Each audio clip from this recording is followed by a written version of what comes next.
Hello, everyone. Welcome to the Boleyn Lounge, another Tuesday talk show.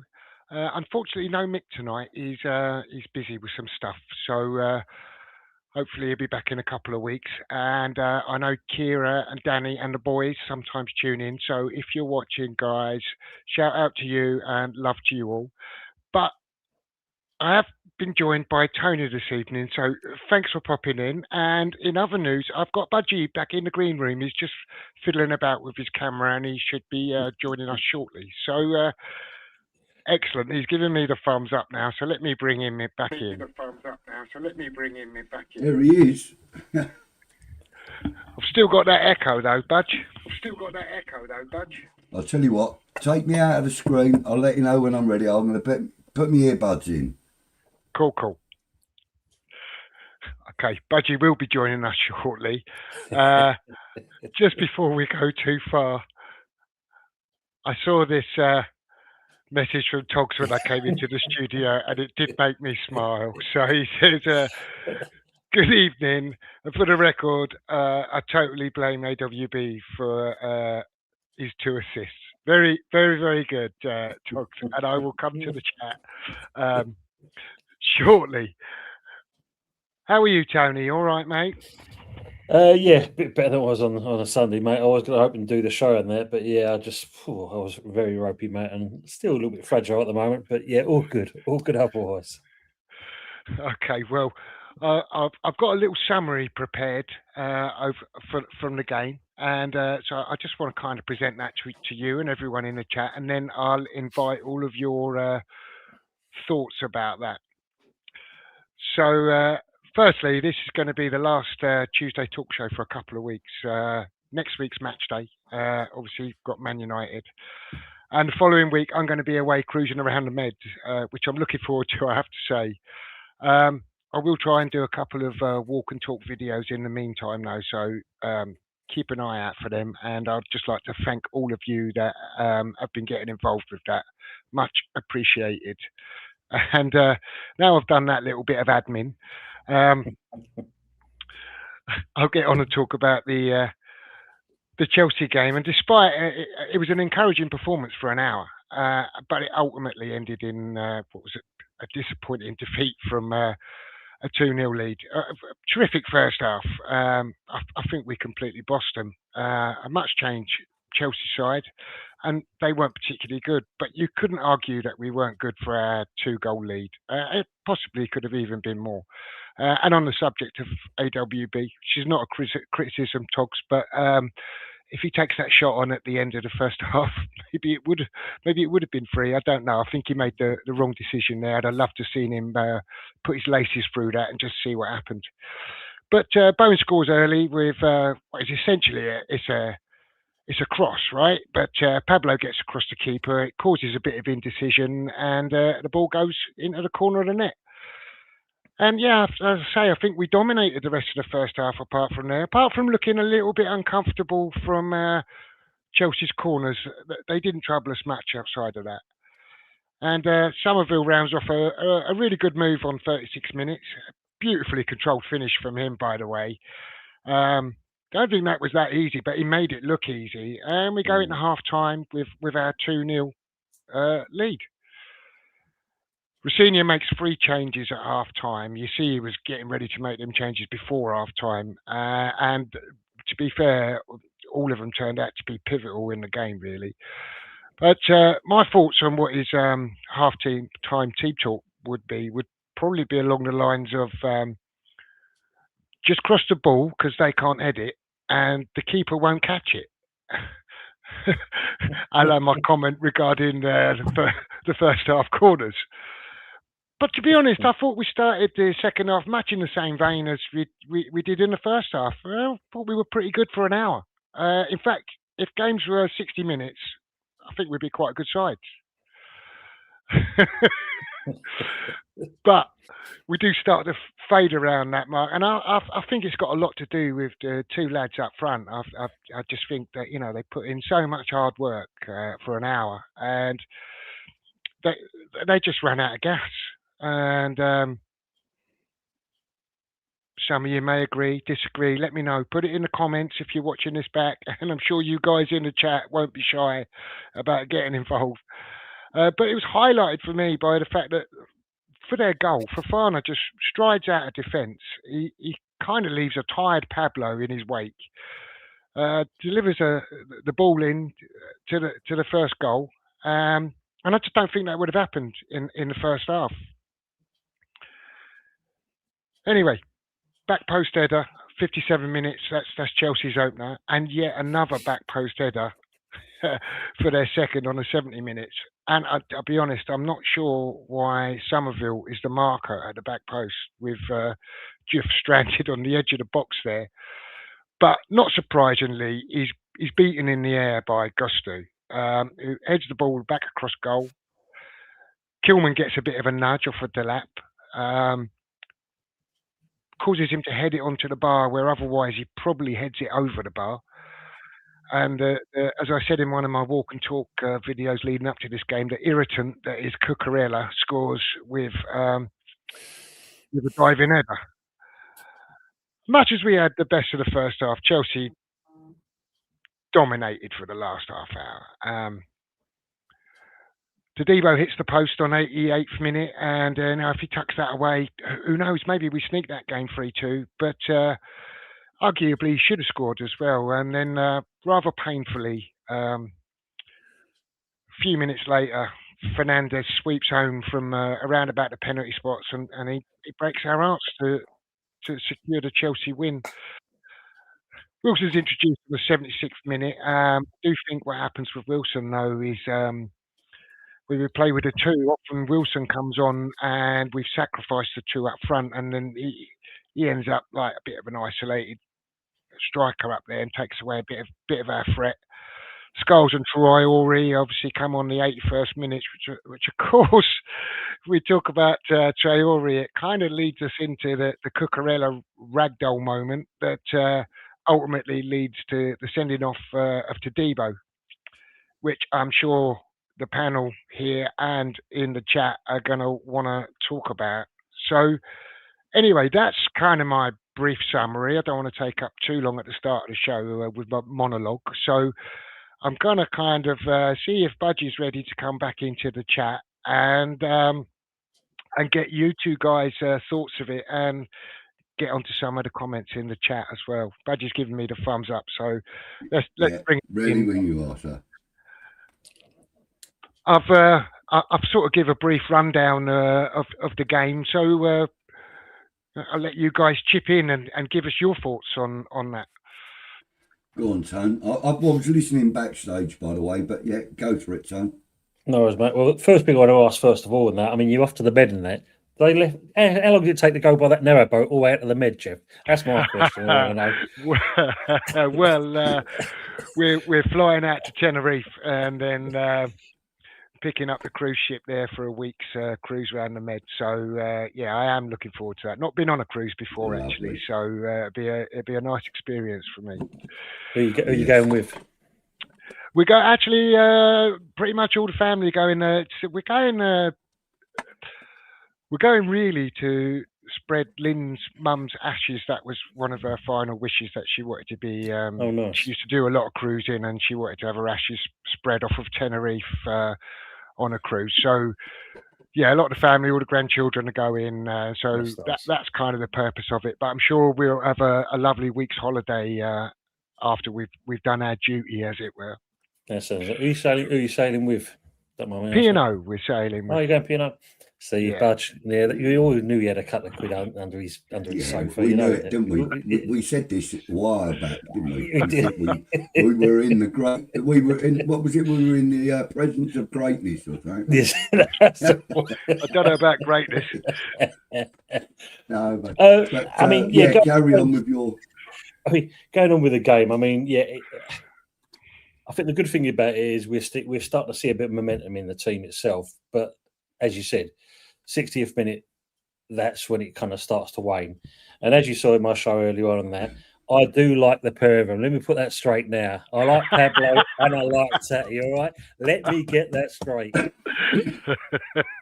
It's just like I said, it's when it comes down to the fitness side of things, it's more to do with, the endurance and stamina. And Tatty's more adaptable than what Pablo is, but I like Pablo. I like what he brings to the game. I think you're right what you're saying. Bringing Wilson on his own without one of those two, you can't expect it to do much, especially when you think a young team like Chelsea, what chance has he got against some of the speed of the others? But ultimately, we know full well, as per custom of West Ham of late, 2-0 is not good enough for us to get it over the line. No. And your thoughts, Budge? Anything you want to add to that?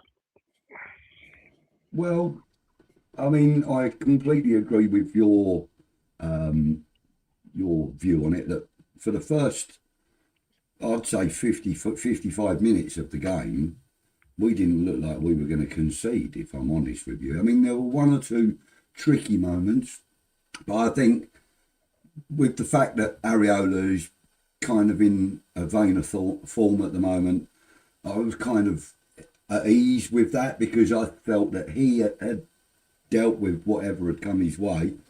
But yeah, I mean, I said to my brother, who, as you all know, is a Chelsea fan, I said to him, listen, we'll come out, we'll go out there, we'll score first, we'll probably dominate the first half and then get pissed all over in the second half, which kind of was the case, But, as you both have said, I think the squad now, although it's all bits and bobs and it's kind of jumbled together, I think that there's a common theme in there that they all want the club to survive, and I think they're all trying their best to ensure that they do their part to help that along the way. I don't think anybody that's there at the moment really is any other players that I would have labelled that really wouldn't care. I think we've got rid of the ones that didn't.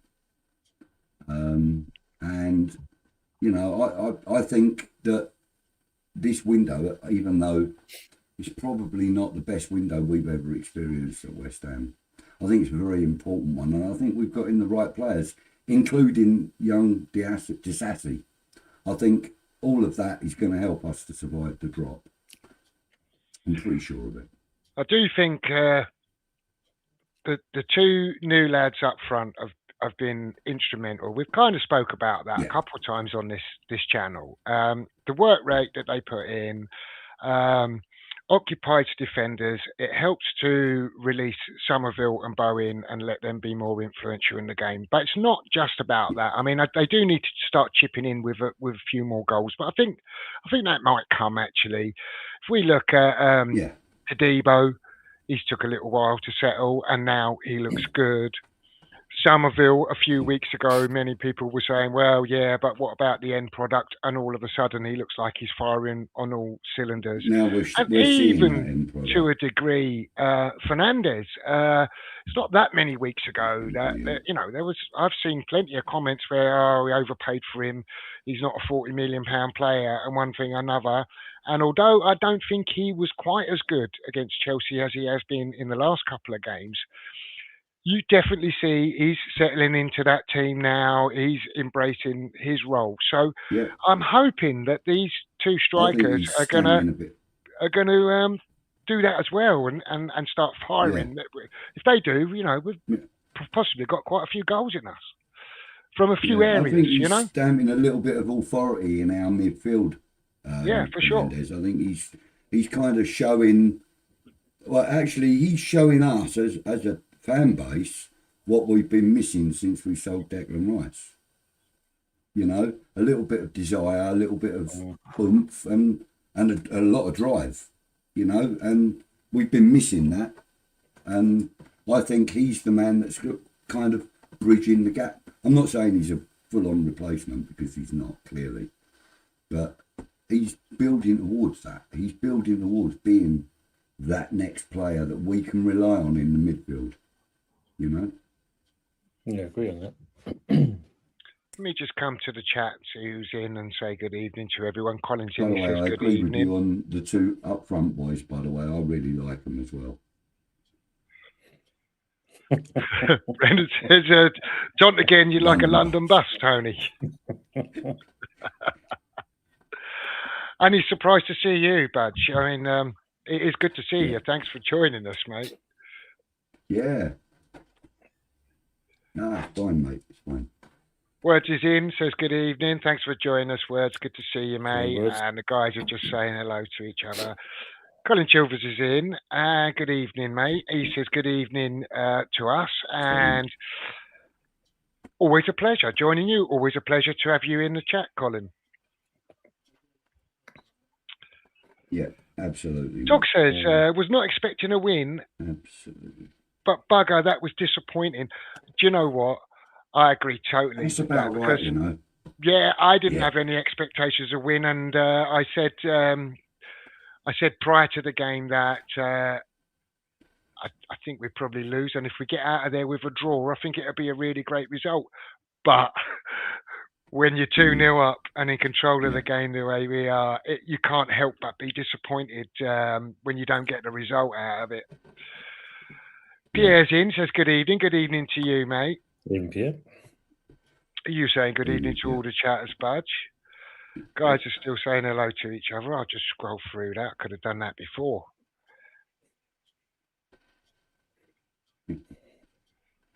Yeah, and then they're having a dig at me in a minute. Are they? Yeah, I'll see the comment. Yeah. I look forward to getting down there. I can't read Pierre's comment. I've got to put these other glasses on again. Look.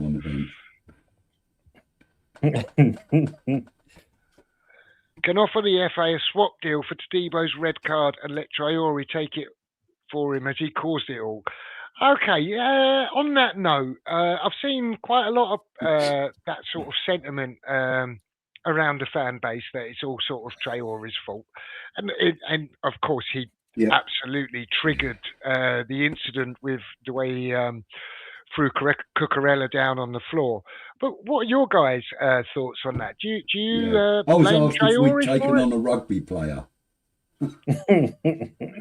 Well, no, I don't blame him completely, but like one of the lads at darts last night said to me, "Have you lot taken on a rugby player or something?" I was like, "Hey," I said, "You know, the fella that was throwing people around."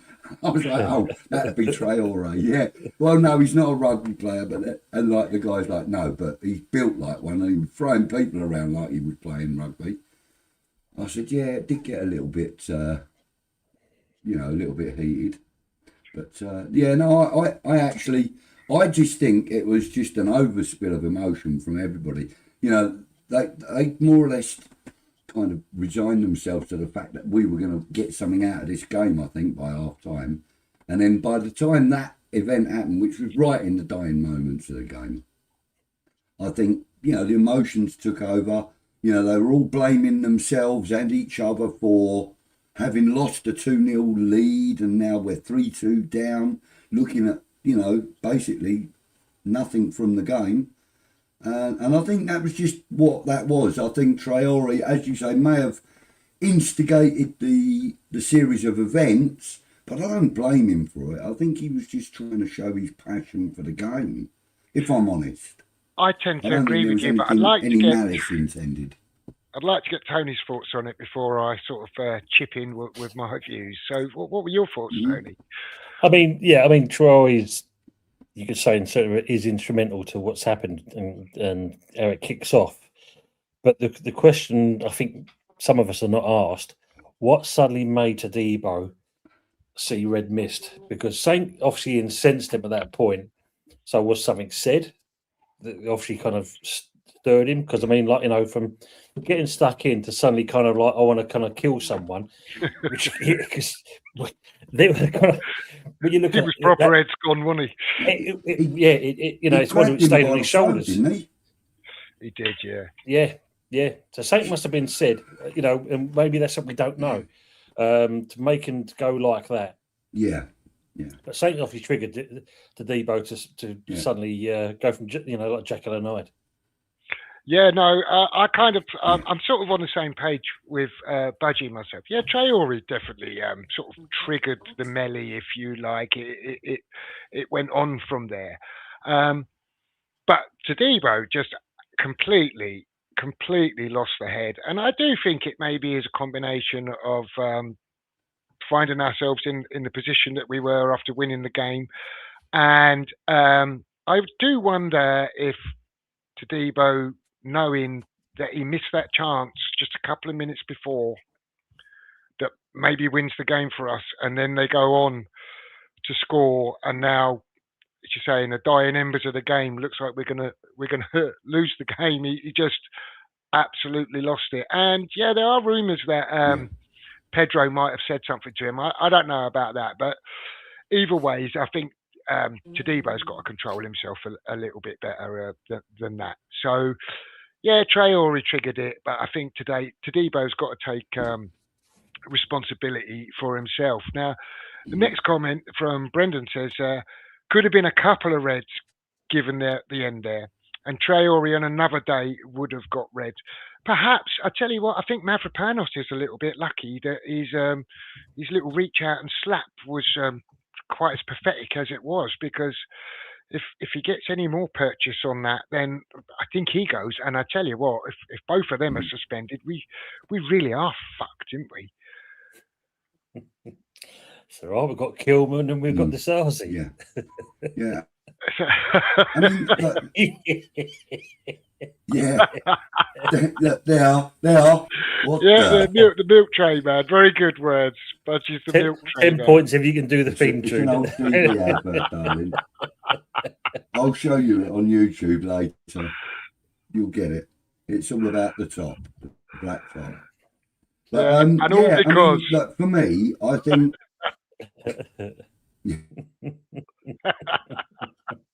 Yeah, and all because the lady loves me. True, yeah. Yeah, I think I'm getting to like him more and more and more. I've always liked him, but I think now he's becoming more of a West Ham player rather than just a player alike. Who are you talking about now there, Budge? Sorry. Who are you referring to, mate? Tadibo. Oh, yeah, okay. I'm even though, you know, he got himself red carded at the weekend and stuff, I'm really liking his attitude towards playing for this club. The old Boleyn days, players that came in for the blood and guts. Do you know what I mean? And he's kind of that kind of player.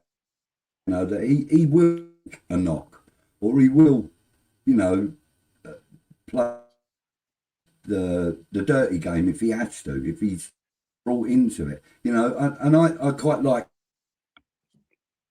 that, you know, the fact that he's your mic's going in and out a bit, Budge. Whatever his name, I just think that's going to over the next coming months. Oh, for goodness sake! Give me a minute. I'll come back. All right, mate. Right, hold on 1 second. Just with what Budgie was saying there,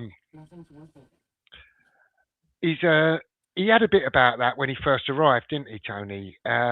He sort of dived in a little bit, and we almost like, oh, calm down. Although you like the aggression, you just think you've got to tone that down a little bit. And then he seemed to lose that, but he's got a bit of that back about him now, hasn't he? Yeah, which is good to see. I think it's coming at the right time. there seems to be a good link-up play with him and Mavropanos, surprisingly. I mean, funny, Matty Foster, if he was in here, I mean, he used to moan that Mavropanos never won a header of that, and since he said that, he ain't stopped doing it. So it's good to see that. But to Debo, yeah, look, I mean, apart from that moment on the weekend, his rise has been quite dramatic, which is good. Finally, which we've been waiting for. Yeah, a lot of criticism I noticed in comments and on other channels over. I don't know if it's really specifically directed at Kilman or just the introduction of Kilman and it being the wrong sub. I don't actually think Kilman did too much wrong when he came on. I just do think it was the wrong sub. I think we needed, if you were going to change it and try and defend and lock up shop a little bit, I think maybe we needed to shore the midfield up a little bit rather than introduce an extra defender. What do you think about that, Tony? Well, I'll put it this way: if it was naval terms, he'd be known as the Jonah, wouldn't he? At the end of the day, because it seems every time he comes on, it all goes Pete Tong. Yeah, I think this is the problem with and this is where we look at Nuno. He suddenly wants to go defensive, and really we should be going to get that win. And I think that's where we let ourselves down. And it always seems to be he makes some tactical changes that cost us. And Kilman coming on. Look, we know he's not favourite, and that's not just from the fans' point of view. I think even you can safely say that Nuno, I think, has even got to that kind of frame of mind that realising this is not the same player I had at Wolves. Yeah, and they read social media, so you've got to think to this, how does it affect him? And he's got to come on into a game, and he's got expected to do something, and the first mistake he possibly makes. The first thing he could be thinking is like, well, that's another lot of people on me back now. So there's a lot of pressure, I think, on him for that reason alone. But in the game, like you said on Saturday, there wasn't nothing to really say that he caused that kind of damage. No, I mean Mick sort of touched on Kilman. We were chatting about it last week, and I don't think any of us thought he was quite a bad player. Maybe not a £40 million player, but not as bad a player as he's looking at the moment. And he seems to be really having a crisis of confidence, and it is affecting his game really, really badly. Pierre's saying that we need 3 goals to have a chance to win a game nowadays, and just on first half results, we would be in 8th spot. I mean, that's crazy, isn't it? Yeah, that just shows you. Yeah. As you know, I've said it early on. I've said it in over many shows. The Bournemouth one for me. If we won that game, we would have been 14th for that time. Yeah, and that could have made a big difference. Yeah, I mean that boy. I was popped into your chat when you were on a little earlier this evening, and I said, yeah, it was that result and the way he definitely tried to shut up shop there. It was nothing short of criminal, was it? Really? Yeah. Colin saying, gents, we need to get at least 2 more signings, a midfielder and another striker, to at least 10 goals, and also to come on for Pablo and Tati when they tire. But that's his opinion. Well, if we've got time, I've done a little thing on the transfers, and I'm sure we'll get round to talking about what we think about the transfer window and where we're at. Brendan says this is interesting. He's going to be controversial, so I better get my other glasses out. Make sure I read his comment properly. I'll read it out for you if you like. Go on then. If Cucurella played for West Ham, he'd be a fan favourite, definitely. I don't disagree with Brendan. That. I don't either. Disagree. He's a player you love to hate. Bob in our team. Yeah. He's one of those players that when he's the opposition, you hate him. Yeah. And if he's yours, what he does tend to do, though, is he tends to give you, moments of danger for the other team. I mean, he does tend to pop up with a decent assist or a nice goal here and there, doesn't he? But also, I think his tactical play's very good as well. Cucurella. I think he's been handled very well by his coaches, because he's a better player now than he was at Brighton. Evening, Mama. Thanks for joining us. That's not Mama Parsley. I don't know who it is. It's that bloody. He does it to Tony all the time. He come up with all different names. He's just funny. Yeah. This time he's picking on me. So, yeah. Oh, this is good. Tog says, I have a West Ham player bingo card. Every few games, someone new gets dissed along with the regulars who are underappreciated in some quarters. Terrific, Togs. Let us know who's on your card.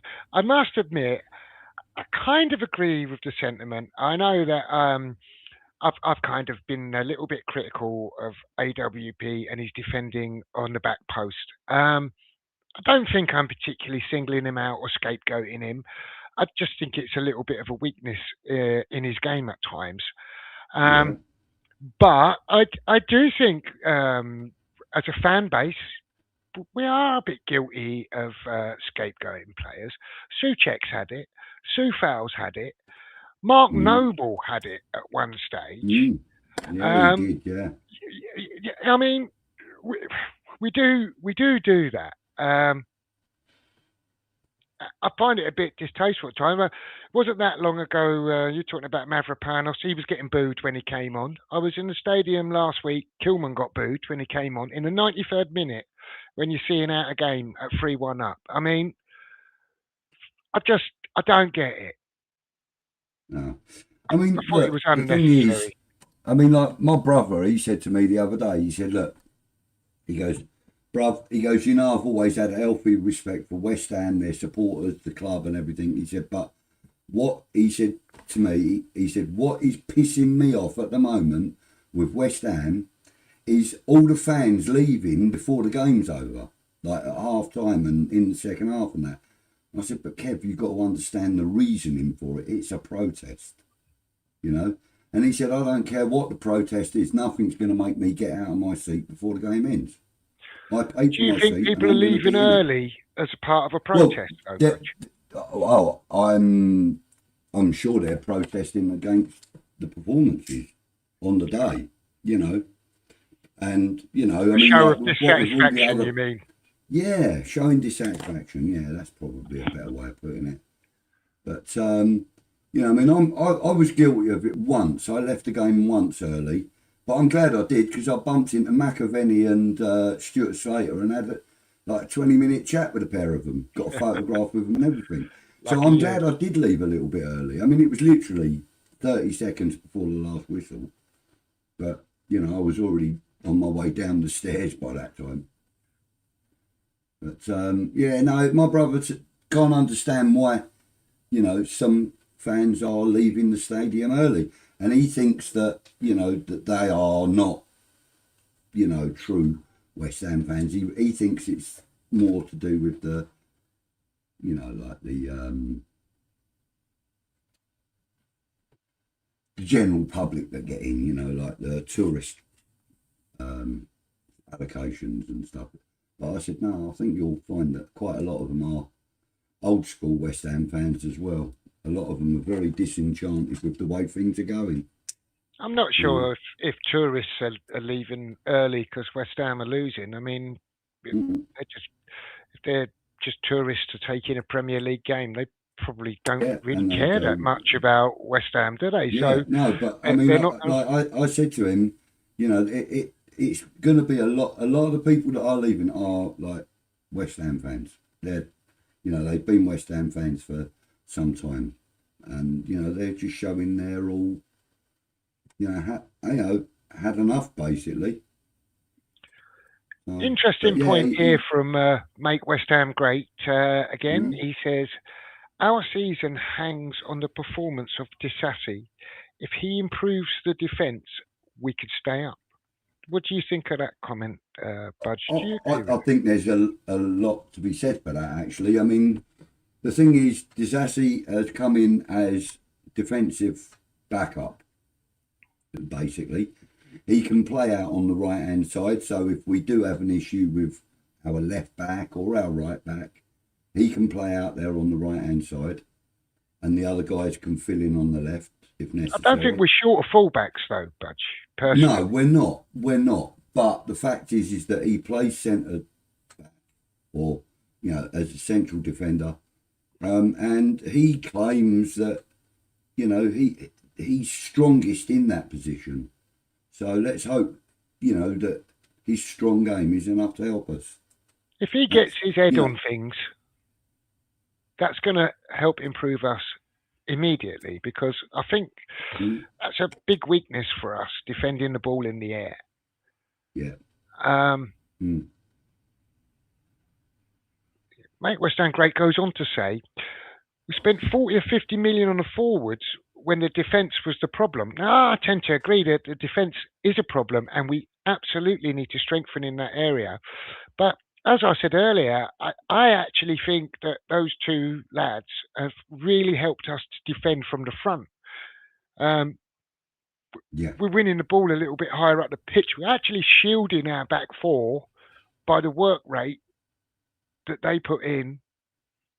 And they say you defend from the front. Well, I mean, I think it shows with these two guys. I don't think we had the personnel to do it. I don't think we could have played that way. And I've said this before with Wilson and Fulkrug, for example. I don't think they can do the closing down and the work rate and the defending from the front. For a start, they haven't got the energy levels that Tatty and Pablo have got. And, you know, like you stated and also Tony said, you know, they are running their asses off every game. You know, they might not have the end product yet, but, you know, they are harrying and harassing defence and stuff. So it is helping, you know, it really is helping. I mean, we've got two. I would say about Wilson that I don't think that he doesn't run his arse off and doesn't work hard. Oh, he does. I think he absolutely does, right? But the difference is he's 33 years old now, and he's not as quick as he used to be, right? So, and you can't expect him to be. We seem to think that we'd be lucky if we can get an hour out of Wilson. I don't think you can get an hour out of Wilson playing the way that Pablo does, right? Definitely not. You get 30 minutes out of him playing like that, wouldn't you? You know what I mean? But I think they are. Like Damien says further down in the chat, they're grafters. Yeah, for sure. Yeah, for sure. Evening, Damien. I haven't got down to your comment, but good evening. Thanks for joining us, buddy. Word says, my favourite part of the kerfuffle is the purple-haired woman in the crowd. Yeah, I mean, she stands out, doesn't she? The look on her face as well. I don't know. I can't say I noticed because I was looking at what was going on. I wasn't looking into the crowd, so I didn't notice anybody with purple hair.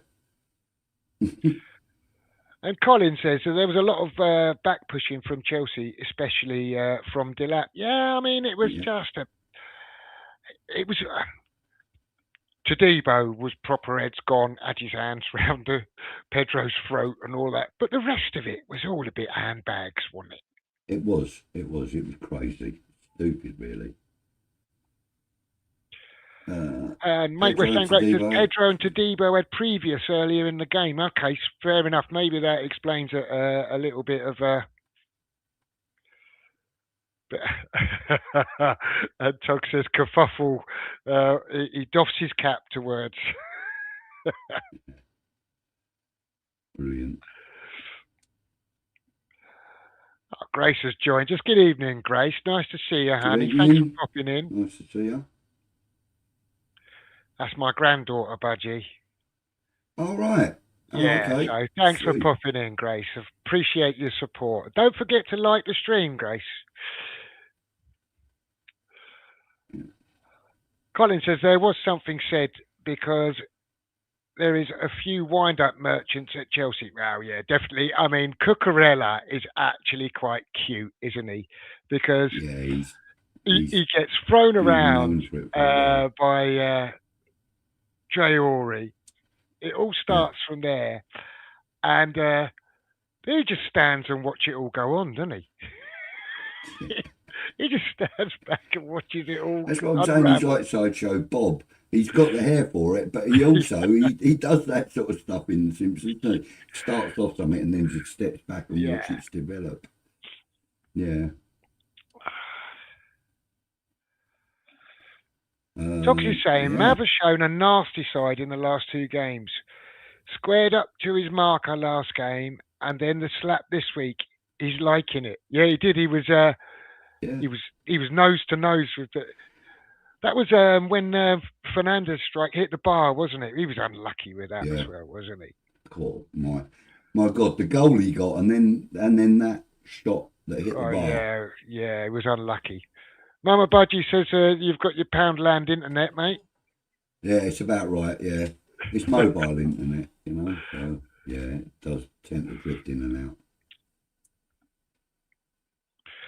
Pierre says Nuno needs to be told no defensive subs until 75 minutes, or we're 3 goals up. That's pretty sound advice, I guess. That sounds pretty good advice. Yeah. And Colin's saying Kilman's confidence is low. I do think his confidence is low. And Mama Budgie says it's because they love you. Mark's joined us. He says, Mamma Mia, Mama Budgie. All. Thanks for joining us, mate. And Toxie's saying, I'd just like to tease you about AWB, Jeff. I know you're not slugging him. Yeah, no, you do make me explain myself because I do think this is the thing. I do think lots of players get scapegoated and singled out, and as a general rule, I don't like it. I think it's okay to criticise players if they've done something wrong, had a bad game, or a bad moment in a game. It's okay to highlight it. But I do think that, tend to get on the bandwagon and everyone pile in, and I think it's a little bit unfair sometimes. Yeah. And got down to Damien now, and he says, I'm not one for player bashing, and that's kind of where I'm coming from. Not it's too heavily. Yeah. Well, I mean, they deserve criticism when they deserve criticism, in my view. Yeah. Don't necessarily bashing them and scapegoating them, but I think there is quite a lot of that does go on, and I'm not a fan of it. Yeah. That's a long comment from Damien. I'm going to let you read that, Budge, if you can see that. He says he doesn't like managers playing favourites, but I think a platter belongs to the 11. I will give them grace to find their feet rather than bashing them about every perfection. Okay. Yeah, and the thing is with that, I mean, I've sort of I've touched on this previously when we're all clamouring for the younger players to get games, be included in the team, and I do think that when you've got a Juff, a Scarles, a Potts, and the likes in the team. These young players, they're going to make mistakes. It's going to happen. And sometimes we just got to wipe our mouth and move on from it, because do we want them in the team and do we want them to learn and get experience or not? And part of that is making mistakes is part of learning, right? So it's going to happen. Yeah. Mark says 7 wins needed out of 14. That's about right, isn't it? Yeah, it's a tough call. It's tough. It is tough. I mean, I watched Burnley last night, and I was thoroughly unimpressed with them. I didn't actually think Sunderland were that good last night. I mean, I was playing darts last night, I was playing darts last night, but it was on behind us, so I was catching bits and bobs. Did James Ward-Prowse get on in the end? No, he didn't get on there. No. But I did notice that they were being taken to the cleaners. Yeah, no, they were really poor, I thought. And, again, I don't think Sunderland was sparkling. but they were far too good for Burnley, and they absolutely won at a canter. I'm going to let you read these long comments, Budge. Okay, mate. Damien says, I've given up on Kilman a bit, to be honest. Tried not to hold price tag against him, but he's now officially cover. We can't afford £40 million worth of cover, and he's on high wages. And that's very valid comment, actually. You know, I mean, £40 million for a cover defender is a lot of money. What unless I would you say Man City about or that, something, you know. what I would say about that is, it's not his fault what we paid for him. And I kind of apply that to Pablo because I've seen him getting beaten with the stick. Like, oh, he was signed for 250k and we've paid 20 odd million pounds for him and all that. I think we probably have overpaid for him. But do you know what? It's not his fault, is it?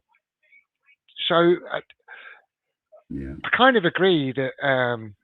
No. I agree with the sentiment that Kilman's having a crisis of confidence. I don't think he's as bad a player as he looks at the moment. But in this moment, he's not good, is he? And he is cover, and it is a huge investment and big wages to have sat on the bench. But price tags, I kind of can't put it on the players. He's Elton Hammer's football TVs now. He says, "Don't go breaking my heart." Chelsea did that. And I think Brendan was asking about the under-18s, of if it had finished or if it had gone to penalties. And he obviously don't know.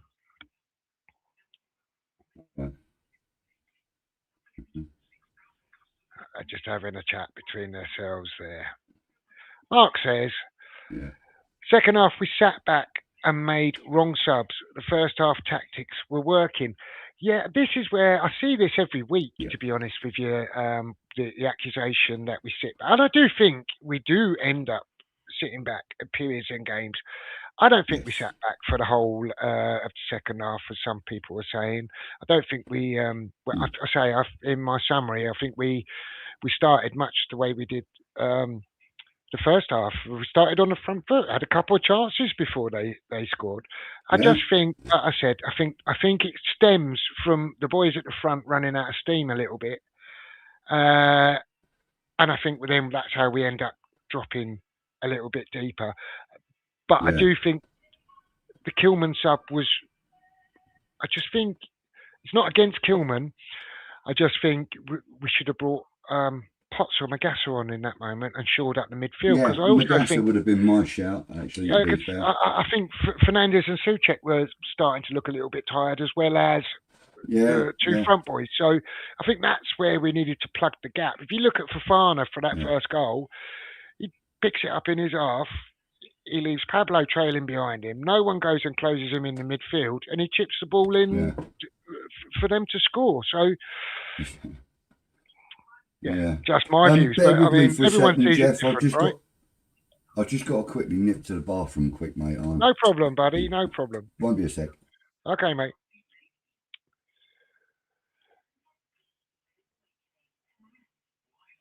So Damien saying, I think we've had a touch with Disassi, to be honest. Once valued at 40 million, looks a unit. Well, I mean, we'll find out, won't we? Not rated at Chelsea.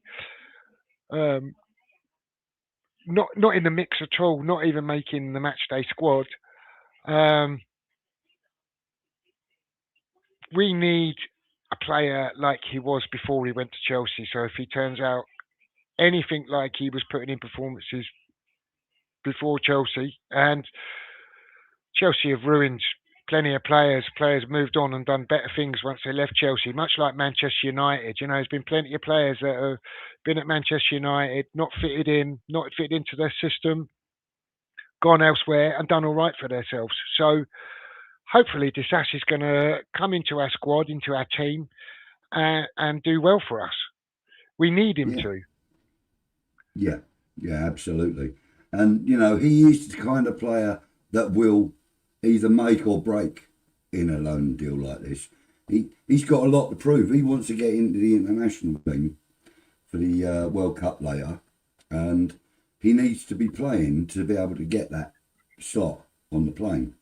So hopefully, you know, he proves himself in training, gets put on the pitch and does what he has to do for us, you know. Let's hope he is one of those successful loan signings that we've had a few of.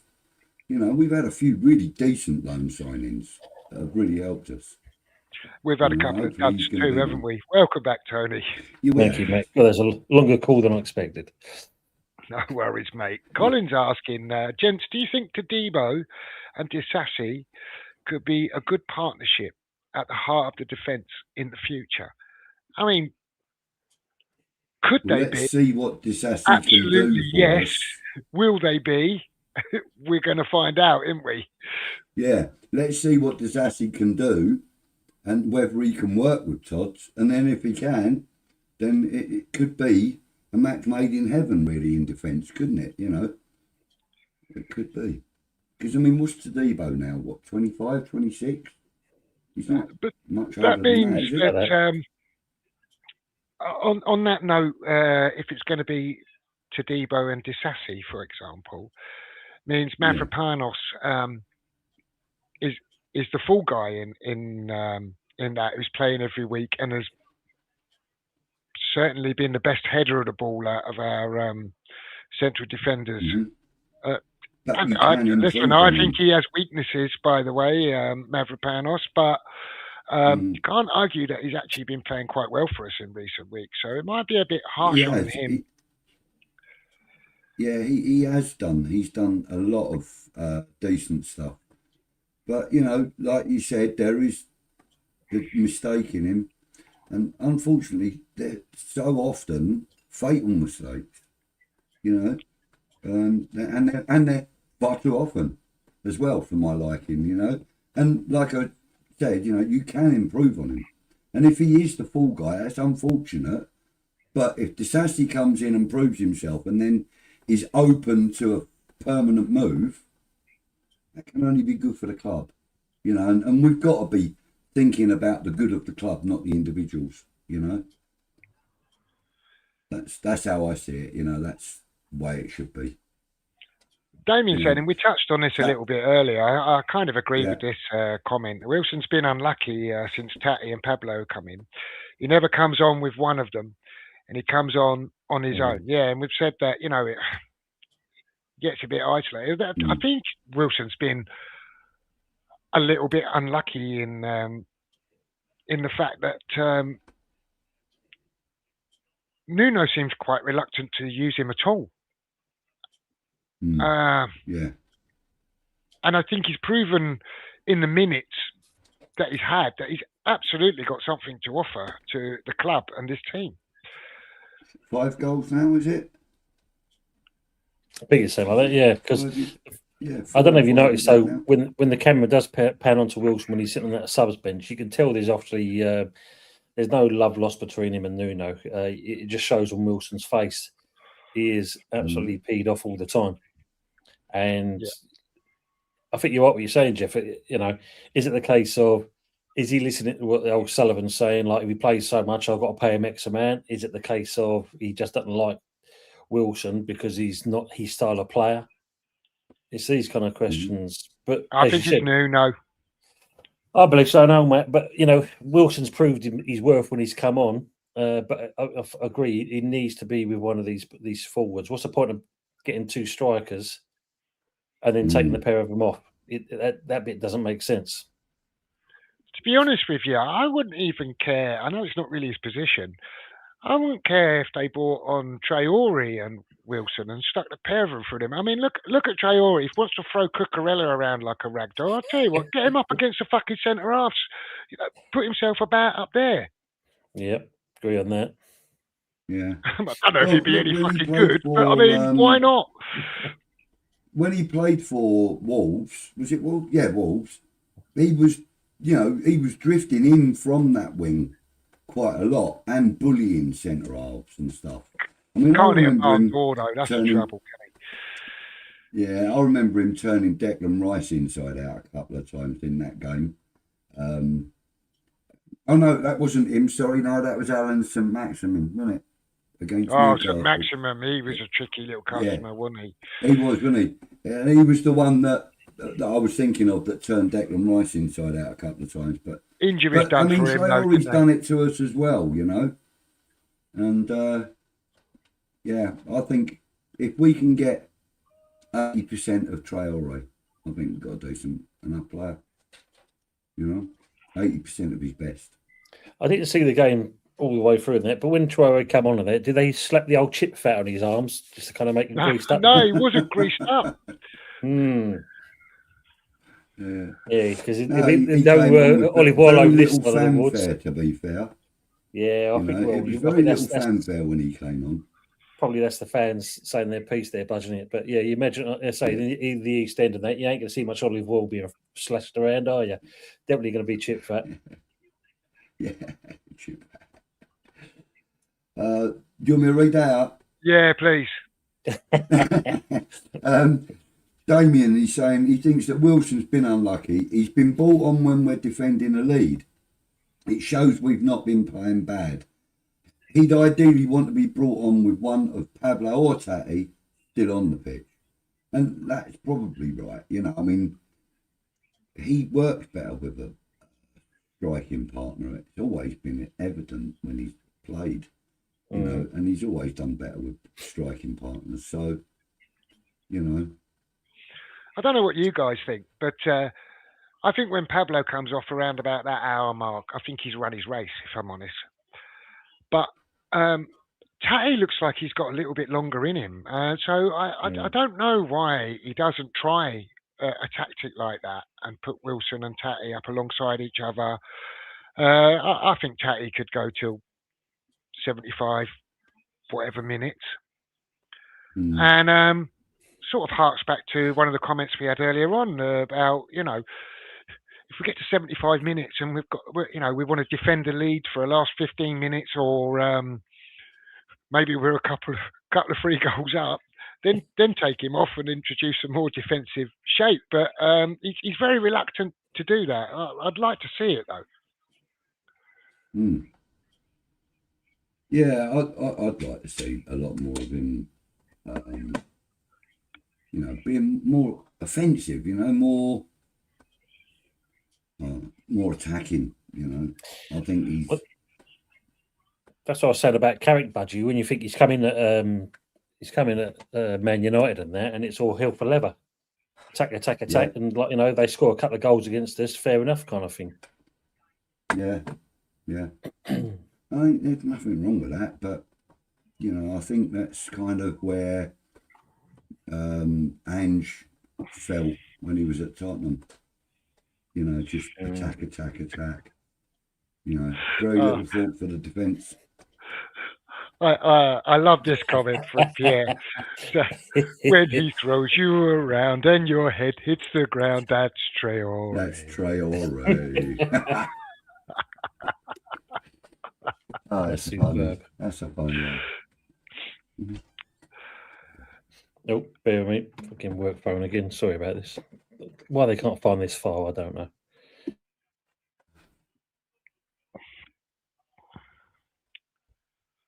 Yes, Pablo's growing on Damien. He says he don't stop running and fighting. Still young, hoping he's got a Somerville moment in him soon, where nearly moments turn into end product.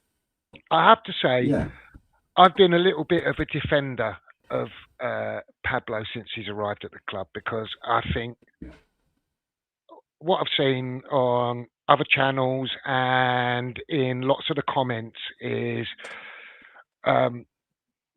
people giving him quite a hard time, saying he's not. And I did think he looked a bit clunky against Sunderland, I must admit. But he's young. He's just arrived. He played 3-4 games. He's in a new league. I'm like, give the lad a chance. That's my view. Give him a chance. I do think he's, especially against Sunderland, I think he should have scored. He sort of blazed over the bar there, where he should have had a cuter finish on him than that. But yeah, I'm all for giving him a chance, and I do agree he could could have his little Somerville moment and get his goal, and then really go on to better things from there. I'm hoping so, anyway. Yeah, yeah. That's all we can hope for, Jeff. You know, I mean, we just need every one of the teams to be improving all the time, really. You know, and you know, we just need effort from everyone. We need the effort. We need the drive from every one of them. Yeah. I'll let you read that one for me, Budge, if you don't mind. Okay, mate. Scholes made his mistake at Fulham. Luckily, Diouf was away, so he was given time to recover his confidence, and has done. He's done well ever since. I don't think he deserved to be dropped. Probably not, actually. I kind of agree with that, actually. You know, I do agree, but when you've paid decent money for a defender and he's just won a title and he comes back, you've got to give him a game, haven't you? You've got to. Otherwise, where does he feel? Where does he fit in? How does he feel? I've just come back. I've just won the Africa Cup of Nations and I can't even get picked. Well, I kind of speculated on that when he first arrived straight back from the AFCONs, because I don't think KWP did anything wrong while AWB was away. And as soon as he got back from the AFCONs, he was straight back into the team. Yeah. Which, fair enough, that's Nuno's preference, and AWB probably is the first choice right back, right? Mm-hmm. But he went in immediately, slotted straight back in, no questions, no give him a week back or anything like that, straight in the team. So I wondered if he would do the same with Juff, and he didn't do that, and he brought him on as a sub, but then he started him at Chelsea. And I do think Scholes is a little bit unfortunate to have lost his place, but maybe it's same scenario that in Nuno's head, Juff's his first choice. I do think Juff gives us potentially a bit more going forwards than Scholes does. And I do actually think that Scholes is a little better defensively than Juff. So it's a bit of a double-edged sword there. Yeah, and that's why it's such a difficult choice for Nuno as well, because what do? Do I shore up with a left-back, or do I get a left-back out there that can literally put a ball on a sixpence in the box? I mean, that boy's delivery is unbelievable. You know, shame we haven't seen so much of it from when in the early days when he first arrived. I mean, he was pinging crosses in there, and we didn't really have anyone. And now we've got more people in the box. Make sure that there's someone there now. You know, maybe. I mean, the thing is, we didn't have anyone there previously, but now we kind of have got people in the box. So you really want to see that delivery coming back in there, don't you? Yeah, yeah. PS says, don't forget to hit the like, so thanks for that. Yeah, please do that. And you can read Daniel's comment. If you're watching this on a rerun and it's not live, don't forget you can hit the hype button. And that helps the channel more than you can imagine. I have no idea how, but I'm told that it does. Leslie asked me last week in the comments, how does he hype the video? And I said to him, I've got absolutely no idea, mate. Yeah, it's sort of like where the like button is, but it's after the show. It's about an hour after the show has aired. I think, it's about an hour before it becomes hypeable. Something like that, maybe, or less. Yeah, Damien's saying it's not his fault. And I think our fans have been way too harsh, but the club are going to be looking at him as a massive expense, especially if he isn't making the 11. Who are we talking about here? I presume that's probably Kilman when we were talking about. All right, yeah. Kilman. Tox is saying extra time in the under-18s game. A few of our regulars are watching that. No surprise that they do support the youth sides. I think it's great. Everyone gets involved in the chat. No. Usual and Fresh Builder and people like that. I can't argue with that though. No. Mark says we gave them too much space. Another way of sitting back.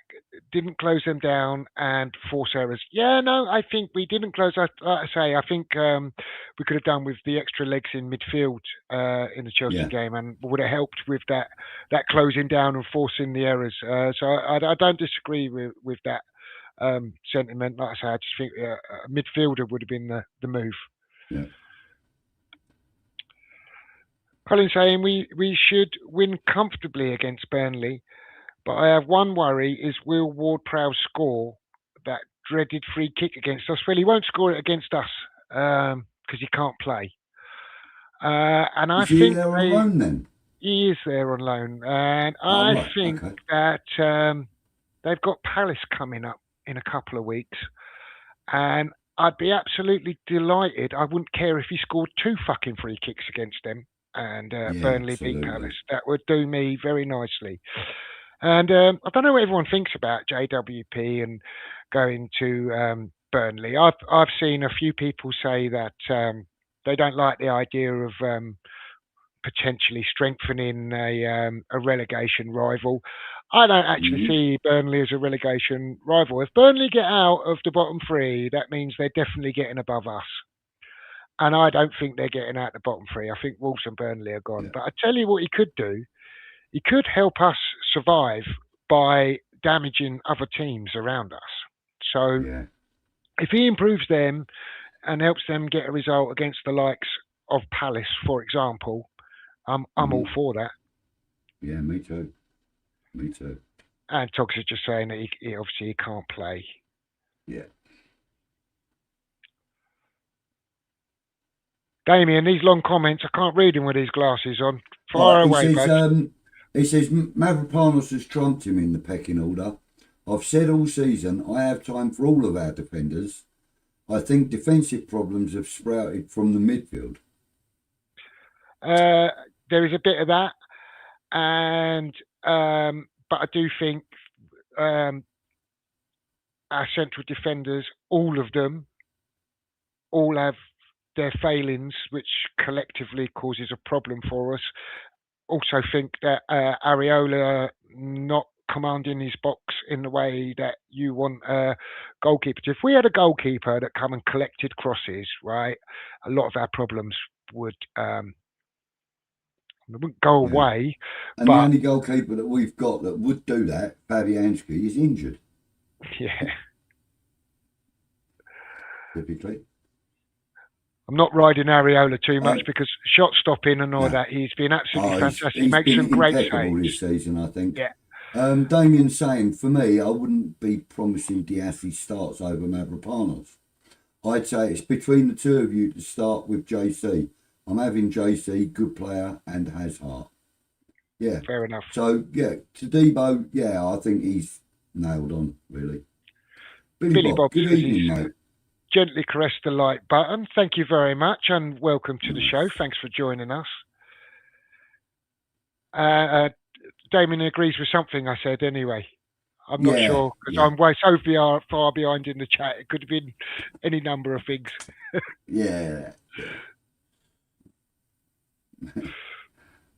Mavropanos got to learn French, maybe.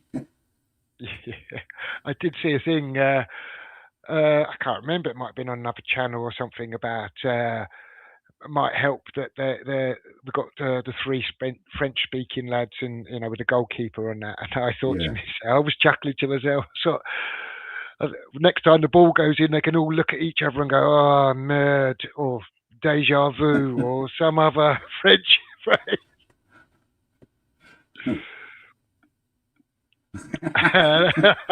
Very good, Tog.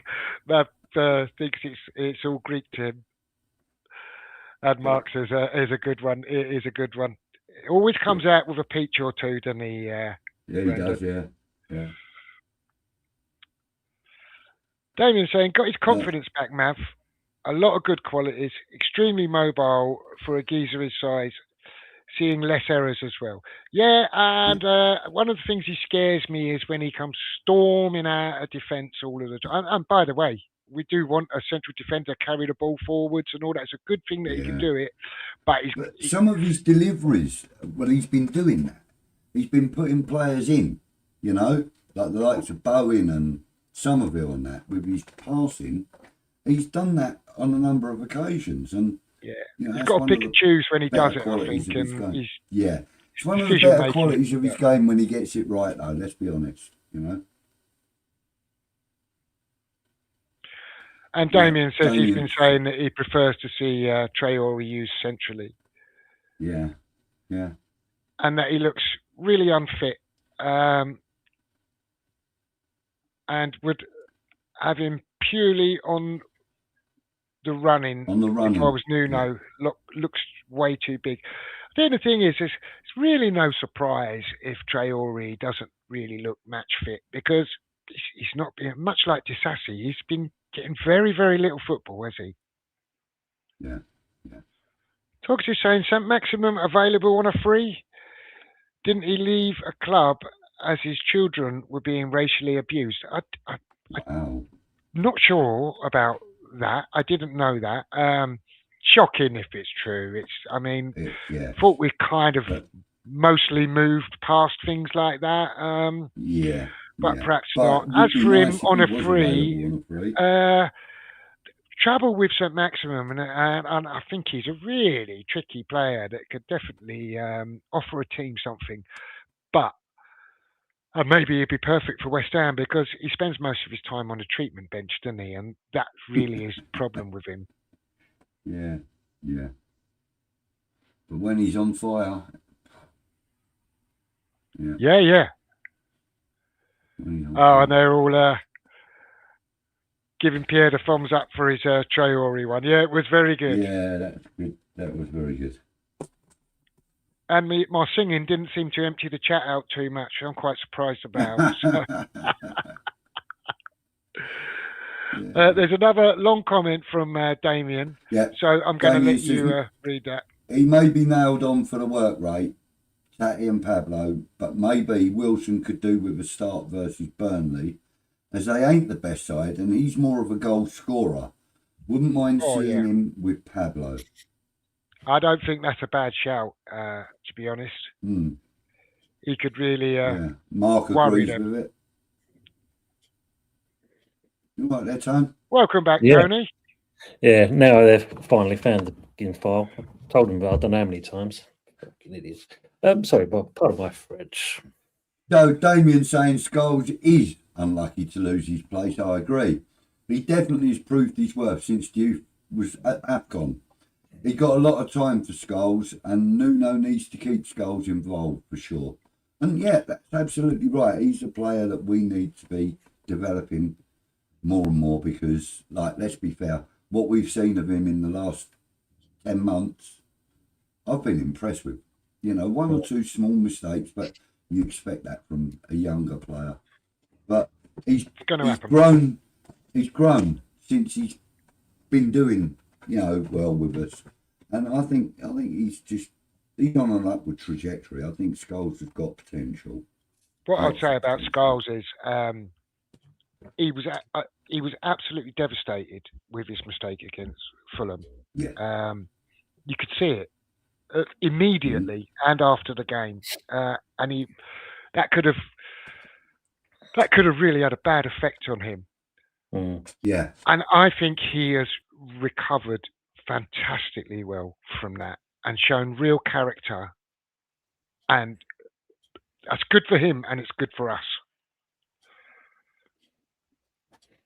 You keep budgie, yeah? No, is he gone? He just disappeared. I think the key thing with that is, you know, food for thought for Nuno, because if he wanted to mix things up, he could always push Somerville up top, put Diouf out in the left wing, and then bring Scholes as left back. So you've got that option still to bring him into the game. So that way, you still got creativity, you still got, you know, some attacking form there, and at least you've got bags of energy with Somerville up top. Yeah, I'm not sure I like Somerville through the middle. I think, despite his towering header the other week, I think he's a little bit slight and more effective coming off the wings. But yeah, you know, whatever works. If it works, I'll soon change my mind. Yeah, I mean the thing is, we tried a similar thing when we had Ben Rama. We had him on the wing. We tried him in the centre, and it kind of never seemed to fit. Whereas with Somerville, he seems to slot in wherever he's used, I think. And he has been used on the left a lot, I know, but I just think he slots in. And I think, you know, he is one of them players that will do whatever is required. True, because not being funny, if you had him and Wilson, say for instance, it was him and Wilson, at least you know you're going to have Somerville out coming from the left hand side, because Wilson's predominantly mostly plays on the right as it is anyway. Yeah. Damien says, I don't miss Paqueta, lads, I'll be honest. Well, I mean, I'd be interested you guys to give your views on it. We often say on this channel, and I think we've been quite consistent with our views on Paqueta, that he's nothing but inconsistent. He's been inconsistent for us, I think, since the day he got here. He's shown us bits of magic, and then he's gone missing and drifted out of not being around for 5 or 6 games at a time. I don't think the betting scandal helped him, and I'm sure it affected him adversely. Yeah. But I do think that the in-out inconsistencies of Paqueta have been there since the day he arrived. He wanted to go back to Brazil. He missed an absolute sitter on his debut. Did he? Which was quite amusing to watch a player of, let's get it right, he's got great quality, and to watch him blaze over the bar from 6 yards was not only surprising but a little bit amusing. After and slightly satisfying. A little bit, yeah. Because he didn't do it for us. But so, what do you think? Do you think? I mean, I think we don't want to get too previous about this, because I remember when Rice went and Alvarez came in, and there was quite a feeling between a number of the fan base that we don't miss Declan Rice at all. Declan who? Well, I think as time's gone by, it's shown that we absolutely do miss Declan Rice, Yes. and do. what a massive player he was for us. He's a fantastic footballer. He's gone to Arsenal, and it absolutely improved them, who are a far better team than we are. Let's get it right. So ultimately, will we miss Paqueta? Well, I think at the moment, what it's done is freed up some other players. It's give them a little bit of freedom. But in the fullness of time, will we miss him? I don't know. What's your thoughts on that? Go on, you go Simon. first, Budge. Oh, sorry, you go, Budge. All right, mate. Well, look, I, as I said, when you read that comment out straight away, I don't miss him particularly. I kind of miss the idea of having the Brazilian number 10 in your side. That does kind of appeal, but you know, like you said, the inconsistencies. He's not the best Brazilian number 10, is he? Let's be fair. Like in history, as it were. But to be fair, people are saying, you know, who are we going to replace him with? We don't actually need to replace him with anyone. What we need to do is replace that position with a player that's not going to go missing, that's not going to be having these issues where his temperament is affecting his performance. A player like Freddie Potts, for example, he's not a direct replacement for Paqueta, clearly. But in that position that Paqueta plays, the 10 or the 8 role, Freddie Potts would slot in there and do his thing. And we would have maybe a Mark Noble in that kind, a Mark Noble type of player in that position instead of a Paqueta. But, you know, I do think that it's going to be very difficult to directly replace him because, as you said, of the abilities that the man has got. You know? But, you know, on the subject also of replacing Declan Rice, we've only just started to implement a replacement for Declan Rice in Fernandes for me. I think he's the one that's going to be stepping up to that role, being our mobile midfielder. There you go. What do you think, Tom? I think that with Paqueta, as Jeff said, and I agree, it's the inconsistencies, the odd flicker when we could see that what he's capable of, but not seeing it all the way through in a game. I mean, I think the one thing that kind of was the turning point for him wanting to leave, and considering there was 2 Premier League clubs apparently was after him in this window. Yeah. What how the FA treated him and tried to singling him out as their kind of, this is the man, this is the one person we're trying to make an example This is our whipping boy. Yeah. Yeah, basically, and when you look at that side of things, I think that was probably the final straw for him. And he made no illusions of it. Flamengo is where he wanted to go back to his own club, and he stuck to his guns. Fair play to him on that. Statement he released, he actually stated in that, I didn't ask to leave West Ham, I asked to go home. And that's the thing. My missus, she said to me, but that's still asking to leave. I said, it is, but he actually said he wouldn't go to any other European club. He just wanted out of England, didn't he? He wanted to go home. Yeah, he didn't want to play for a club that would actually be a direct competitor to West Ham, or even an indirect one through European competition. I do think the thing with the FA and the Paqueta thing is, I think the FA were duty bound to carry out an investigation. Yep. I don't think we can. They shouldn't have. They absolutely had to. But 2 fucking years. They royally ballsed it up, Jeff. Royally ballsed it up. Ridiculous, right? Well, look at what's the centre point of that. You might as well say, in certain respects, is the mobile phone situation. Yeah, for sure. Have the mobile phone, give it back to the man, and then a month later, can we have your phone back, please? Yeah, we didn't get all the data we needed. Well, that's your fucking fault, lads. And this is the thing. So when you look at something like that, there's a lot of questions that they've not answered about themselves, and they're the people that run our bloody leagues. Yeah, and that's the worrying aspect of it all. So I can understand. Think yourself, there's no way and you said Europe in the Premier League. I'm not staying here. I'm going back to where I am, where more than likely I'll probably be fairly treated. And I can ply my trade out there.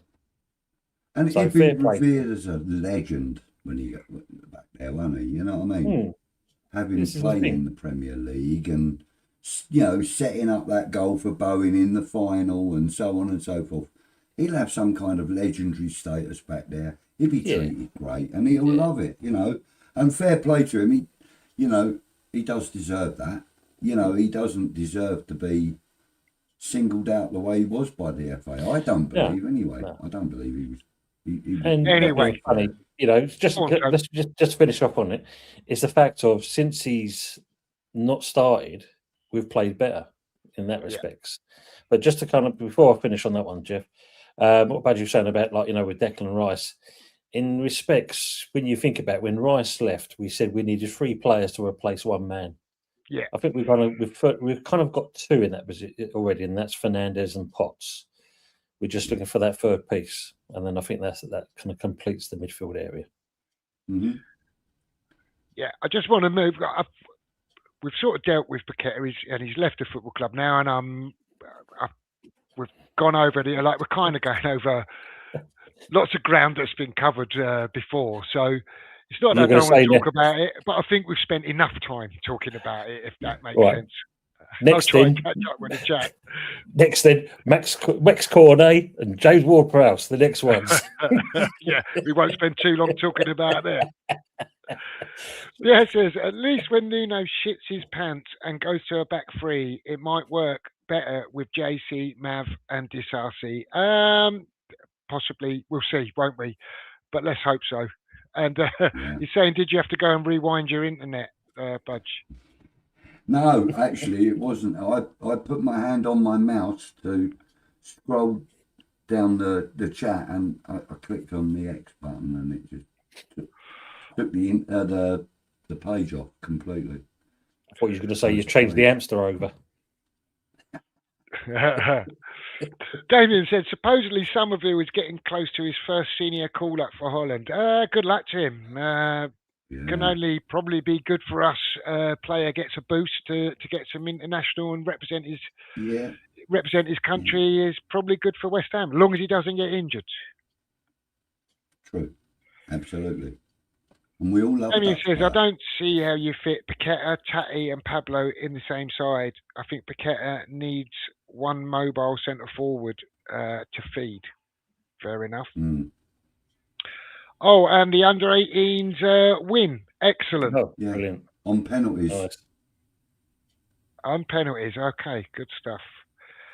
And Harry's joined us in the chat. Good evening, Harry. Harry. Thanks for popping in, Harry. buddy.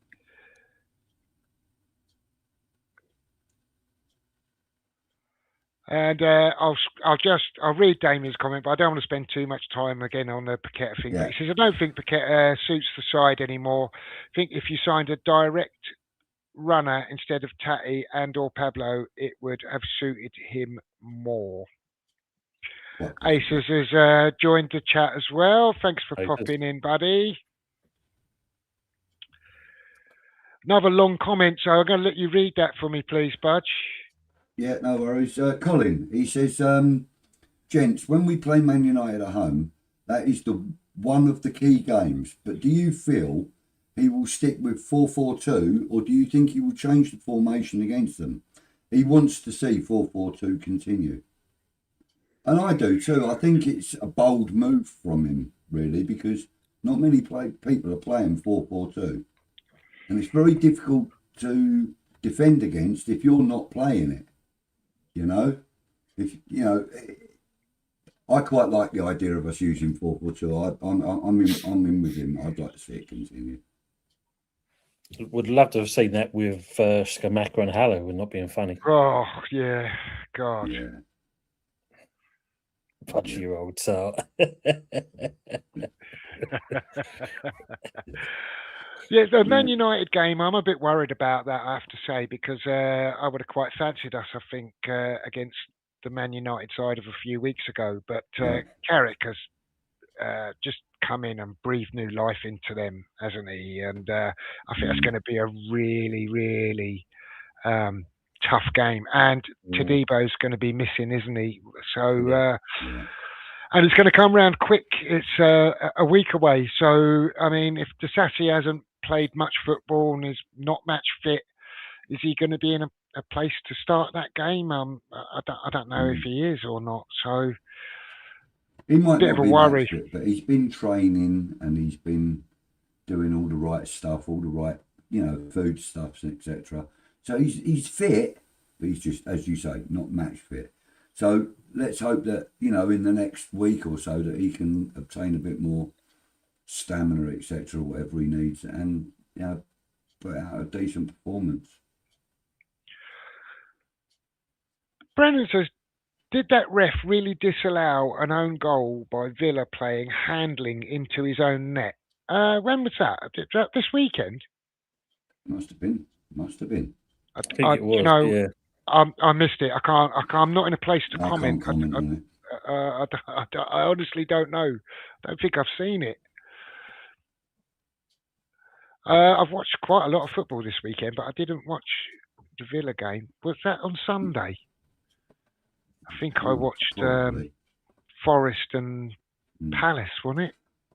I'm going to have to make a move shortly. Getting near the point where I need to take the dog out. And no worries, Budge.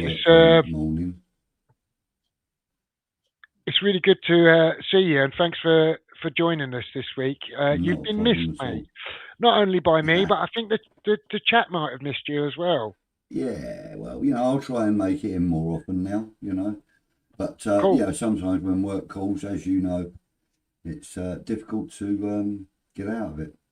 Absolutely. Yeah. But you're always welcome here, Budge, and you know that. Thank you, thanks for joining. Right, well, and I'll let you let yourself out when you're ready. Yeah, I'll say me goodbye. So thank you for the invite, Jeff and Tony. Nice to see you again, mate. And you go, Budge. To get the the Thursday thing up and running again soon. Yes, definitely, mate. Definitely. On Thursdays. Everybody in the chat, thanks for all your comments, all the lovely ones, all the piss-taking ones. They're all great. I'm going to go off and deliver a few boxes of chocolates. And Very good. That's it, yeah. And don't forget Old School Hammers tomorrow night. I know I shouldn't big up another channel, but Old School Hammers tomorrow night, Kieran and I, we're going to be chatting about what the club needs to do to survive. So there it is. Yeah. So anyway, everybody in the chat, thanks for your comments. Thanks for all your likes. Don't forget, if you haven't liked it, please do give it a hype later and subscribe to the channel. Brilliant. Excellent. Thanks for the plug, Budgie. Have a good show tomorrow night. As you know, I'm on my darts night tomorrow. So. Oh yeah, of course. And say hi to Lynn for me. I will do. Will do. Thanks, mate. Take care. Take care, buddy. And you as well, mate. Look after yourself. Take care. I'll give you a shout in the week or something, mate. Take care, guys. No worries. See you later, buddy. So just a quick one on that, Jeff. The Villa comments to do with the under-18s. Okay, that's right. Okay. Yeah, I've got it because I was just there was something to do with Brentford and the Villa game. Saying here, Brentford have released footage that appears to show the ball did go out of play in the build-up to Tammy Abrams' equaliser for Aston Villa before it was disallowed by VAR.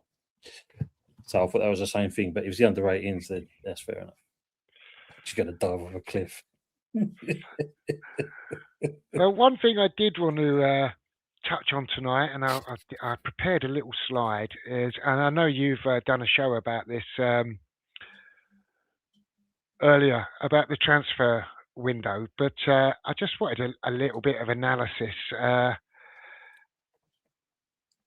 I'm involved to chat what everyone thinks about that. I'm going to have to put this full screen, but the ins and outs.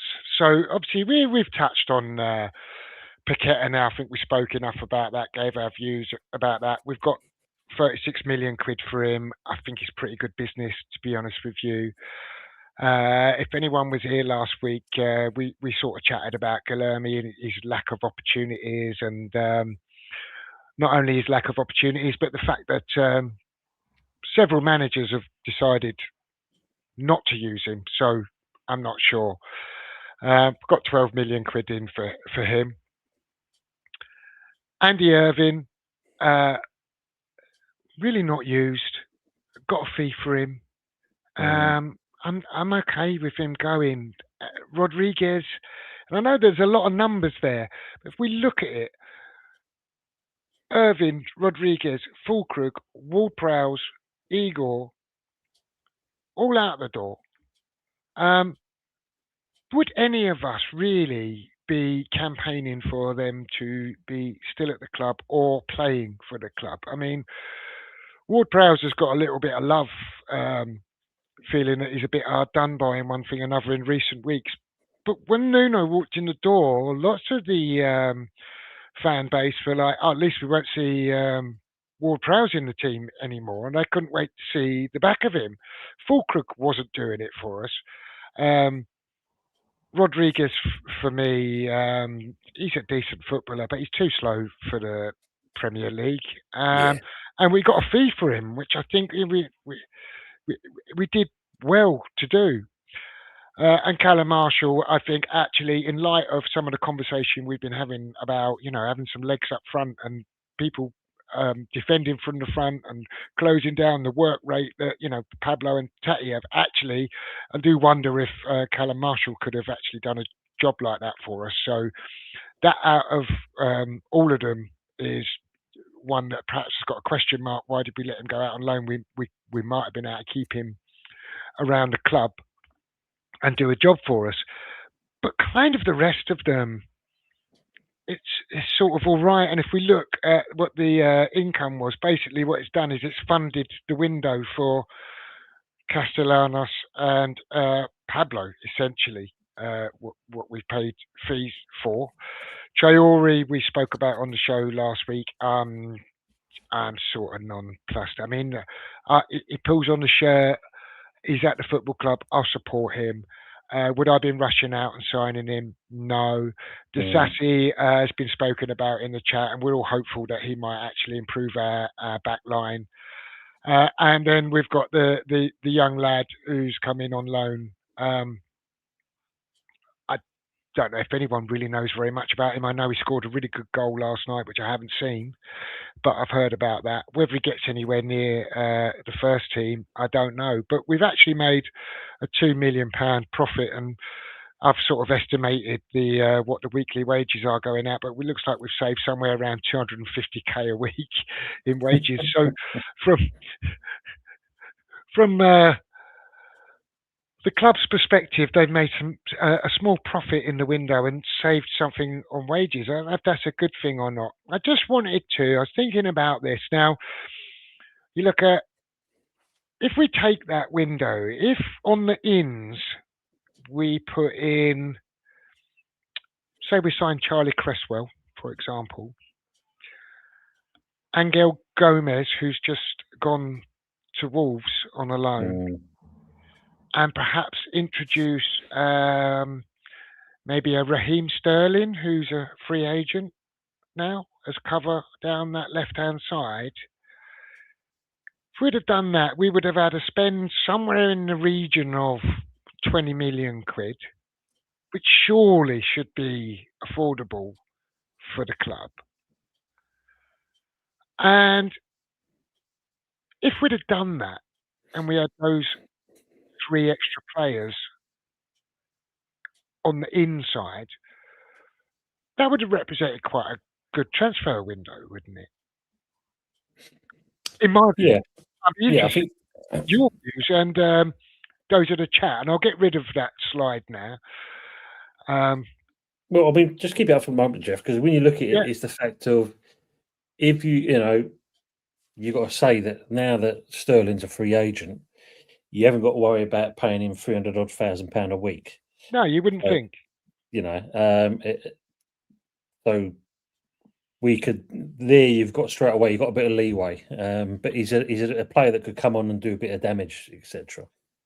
But when you look at the ins and outs, we've balanced the books in that respect. Made a couple of quid on top of it, but there was room for maybe 1 or 2 more, I'd say, that would have made it even more of a better window. The kid, Le Madrid, by all accounts, he's supposed to be something kind of special. He's only 22. There's an option, apparently, and I don't know how true it is, that we could buy him for say like £1 million or something like that. So that represents if he's an up and coming. But then, we not being funny, we heard that about Lewis Gilherme, and look how that turned out. But the difference is we paid 20 million quid for Gilherme, didn't we? Or 17 million quid, or whatever it is. 25 million. 25 million we paid for him. So, it's a slightly different scenario there if he doesn't work out, isn't it? Yeah, absolutely. I mean, the one I'm not too devastated about the ones that have gone out, if I'm perfectly honest, but I'd be interested in the views of the chat. Like I say, I think Marshall, perhaps, we could have done with him sticking around the club. Because I looked on Transfer Market today, and our squad now is listed as a squad of 23. But in that squad, they've included, this is on Transfer Market, they've included Ezra Myers and the new lad, Madrid. So I wouldn't, although Myers is sort of knocked around the first, I wouldn't say that he was in the first team squad as such. And that Le Madrid is apparently not signed for the first team squad. So actually, in reality, we've got a squad more like 21, and that's pretty thin, isn't it? Yeah, in the grand scheme of things, it's not good at all, because you're very limited in what you can look at. And not being funny, I think we was there a couple of years back when I think Moisey was in charge, and he looked over his shoulder and he just looked at the bench, and it's like, what do I bring on? There's nothing I can really bring on to change the game. Yeah.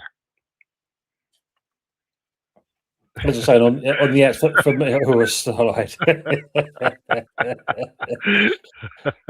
I think, as I say, I'd like to have seen what that Igor could have done. I know we cancelled the loan, But even still, Damien, pay attention. Yeah, slide's gone down really well in the chat, I can tell. Jogs is saying that Earthy was loaned out as well. That's true. There was a couple of others that have gone on loan. Kalen Casey as well went out on loan, didn't he? But I haven't included them because I didn't sort of class them as in the senior squad as such, although, and I think Marshall kind of was included in the senior squad this year, so that's why I included him in there, and I haven't included the other youngsters, but yeah, there are another couple that have actually gone out on loan as well. Whether they would have had a chance to get him much minutes in the senior squad, I'm not so sure, but I think Marshall definitely could have been used. Are you happy for me to take that slide away now? Yeah, yes, fine, mate. Yeah, absolutely.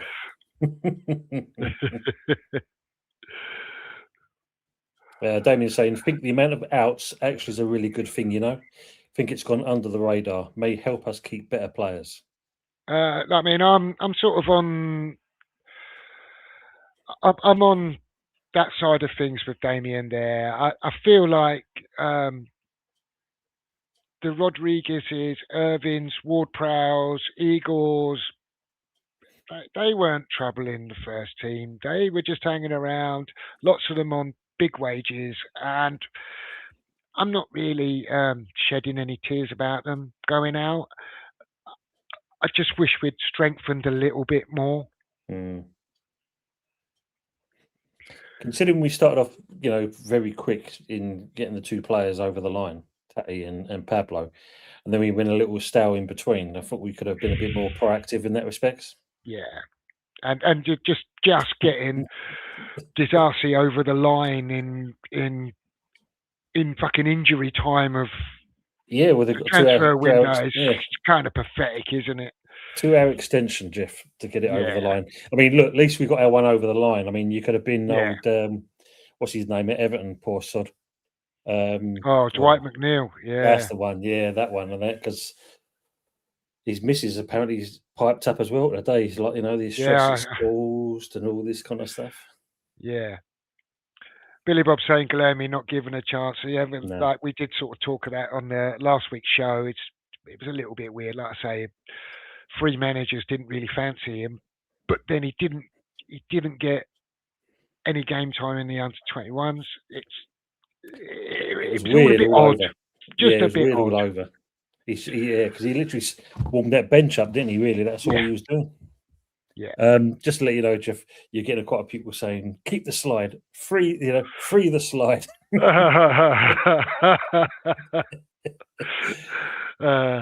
Damien didn't like Fulkrug, fair enough. And Mark saying out and outs. That's a fair comment. Harry says shaking all about. Very good. And Damien's expanded on his didn't like Fulkrug, arrogant fucker.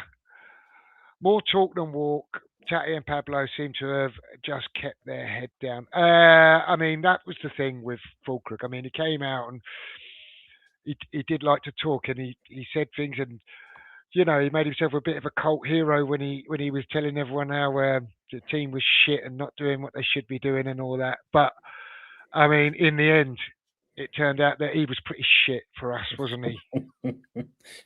Well, you know the old saying, mate, if you throw the mud over the other side and that, you still come out clean, didn't you? Yeah. And the Okey Cokey. Okey Pokey. Oh, Okey Pokey.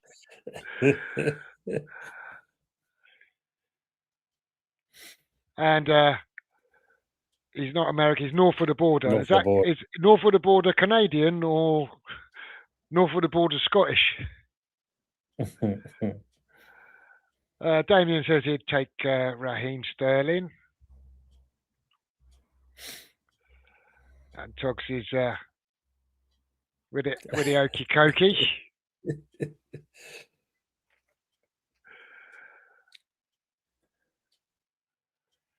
Okay, Colin says the Venezuelan winger, by all accounts, has been impressing the coaches. Yeah, like I say, he hasn't. He's only just arrived, didn't he? He played last night. I haven't seen it, but I heard he scored a really good goal last night. So who knows? Maybe he can push his way into first team reckoning. Mm. And Damien says Marshall suits the way we're playing at the minute. I agree. I think Marshall would be, it'd be a lively one to bring on. Especially where we're running, Pablo's running out of legs. Marshall, if nothing else, he keeps them occupied there, doesn't he? Yeah. Brendan saying needs to bulk up Damien. If he had played Gaelic football, he'd be used to the physical stuff, but he would not have done that. Yeah, he's a little bit slight, but he's like a little wasp buzzing around, isn't he? Mm. And Damien says it takes Sterling and Lingard. I mean, Lingard's another option. When was the last time he played football though? And at this kind of level, we're talking about we need players to come in for sort of like the here and now, make an impact immediately, and Lingard might be ready by what, March? Yeah.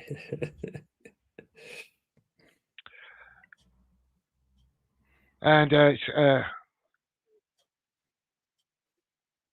saying Damien saying he thinks he would have liked to play in a 2. Yeah, I'd keep the slide. Yeah. And Frog's joy this evening, Frog. Yeah, Frog. Thanks for dropping in, buddy. Hope you enjoyed the under-18s game. I presume that's where you've been. free the slide, yeah. Well, I mean, I've covered pretty much all I wanted to cover. I've chatted about the Chelsea game and touched on the transfer stuff. I'll try and get my way down to the bottom of the comments. Anything that you'd like to add in before I wrap the show up, Tony? I think the main thing is now we've got these players in there. What can these do? Like I said in my show, it's the case of can these international rescue, can these 5 do something about it? Are they going to be part of the thing? I mean, the one thing we haven't mentioned really is Packy. When you look at him with Nuno, I think that's also probably going to be maybe our best thing that's happened, getting him into the club, because it just coincides with getting the 2 forwards plus him that things have started to change. Yeah, no, he has come in, and I agree with what Damien's sentiment here that we've kind of stumbled on the 4-4-2. I think we have a little bit.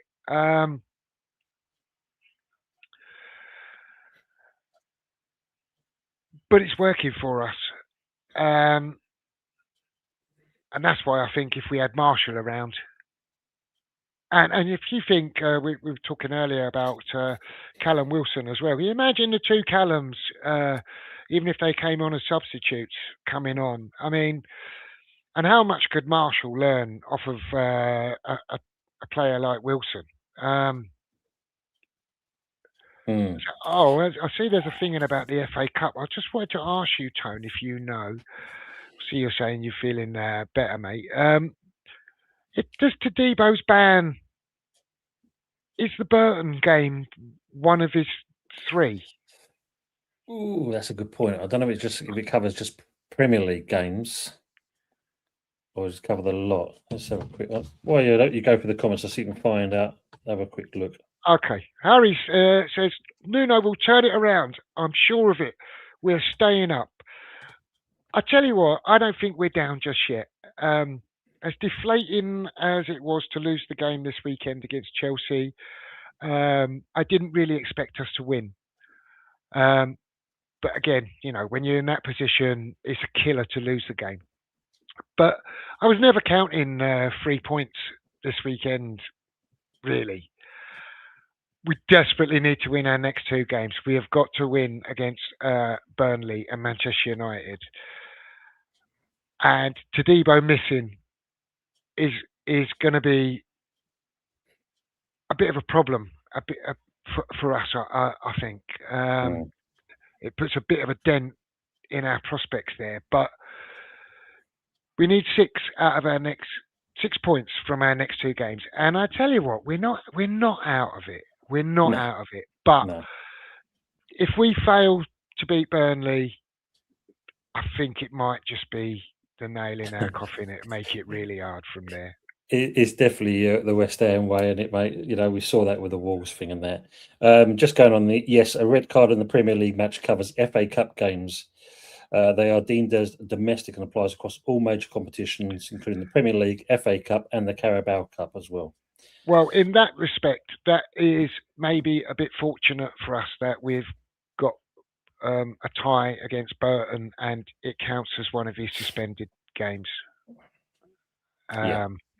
Yeah. Mark says FA Cup run. We are getting good draws. Burton coming up. Yep, just touching on that. And I tell you what, someone in the chat said it last week about win the FA Cup, go down. I'd love West Ham to win the FA Cup, and I might even take a relegation if it meant us lifting the trophy. To be honest, we'd have European football in the Championship next year. And when I said that last week, I think someone in the chat said, "Imagine the amount of games we'd have in that respect." I mean, there would be fixture congestion for sure.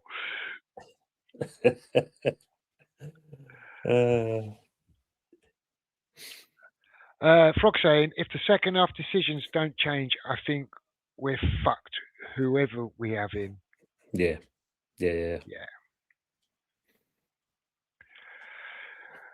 Tox is saying, stumbled or design. Tatty and Pablo were brought in for a reason. Fair Absolutely. comment. Maybe that was Nuno's thinking that he would like to do it. And as I said to you earlier, I honestly don't think we had the personnel to do it prior to their arrival. So maybe it was by design. Maybe I'm doing Nuno a discredit there. I hold my hands up and say maybe you're right. Maybe it was by design. I don't know if you said it. You may not have said it, Jeff. I know I've said it. I mean, this window is where we're going to see if he brings his players in, what he can do. And I think now he's got his players. Now he's got to now show us that he's brought these players in for the right reason to turn this thing around and get us out of this. If it doesn't happen, then it falls to one man. Well, 2 men, you might as well say, because we don't like Sullivan. Yeah. But, it comes down to that at the end of the day. Yeah, fair comment. And Frog saying he's still 6 points behind the awesome Loppy. I wonder if Lopetegui had stayed, how that would have worked out. Would it have worked out as bad as we all imagined or not? It's a speculative question, I suppose. There's no way of really knowing. Well, I still say, if it wasn't for them points he got last season and that, I think we would have been in the Championship already. Yeah, it's quite possible, isn't it? Harry's saying, back to the wall. This is where West Ham shine. Yeah, I mean, there's one thing we were saying a short few weeks ago, when we were talking about whether we had the stomach and the fight for a relegation scrap. And I think the consensus was that we didn't. That the teams above us were actually showing a bit of fight, and our team didn't look like it had it. Well, I tell you what, it looks like it's got it the last few weeks. They look like they've got a bit about them. Yeah. Well, put it this way, I was at work and when finally hear that we was 2-0 up just before half time kind of thing, it's like, oh, yeah. This is Chelsea we're playing and we're 2-0 up already. It's like absolutely superb. But at the same point, the alarm bells ring in the back of the head. It's only two. What I will say about that as well, I mean, I think Chelsea were especially poor in the first half. He made a lot of changes. And Garnacho, I mean, AWB had him in his pocket in that first half. He was not getting troubled by Garnacho at all. And equally, he wasn't tracking back and doing his job and gave AWB absolute freedom to get up the park. And Brendan said at the beginning is for his 2 assists, but he was given license to get up the park by Garnacho's. Arsenal are going to score here. Havertz. Yeah. Yep. Can you read Damien's comment for me, Tone? Because Yeah, sure. He's got the long Brendan. Guilherme being moved on and getting in La Madrid as a similar type of player with a big margin between the cost of the two may not be a bad thing. yeah, I kind of touched on that myself. It's like slightly different transfers in it than. And here's the thing: when we signed Guilherme,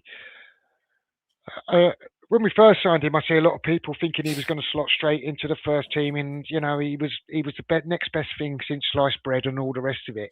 But the truth was, he had played very, very little senior football before we signed him. So I think the expectations were really high on him. Mark says his 7 wins are Burnley, Bournemouth, Fulham, Wolves, Palace, Everton, Leeds. Any losses have to win another. Fair comment. Yeah, it's a fair comment.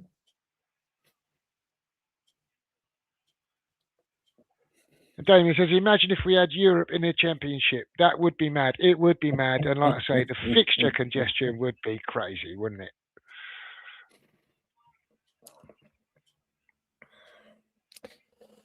This is a fair comment as well from Damien. I agree with that. Yeah.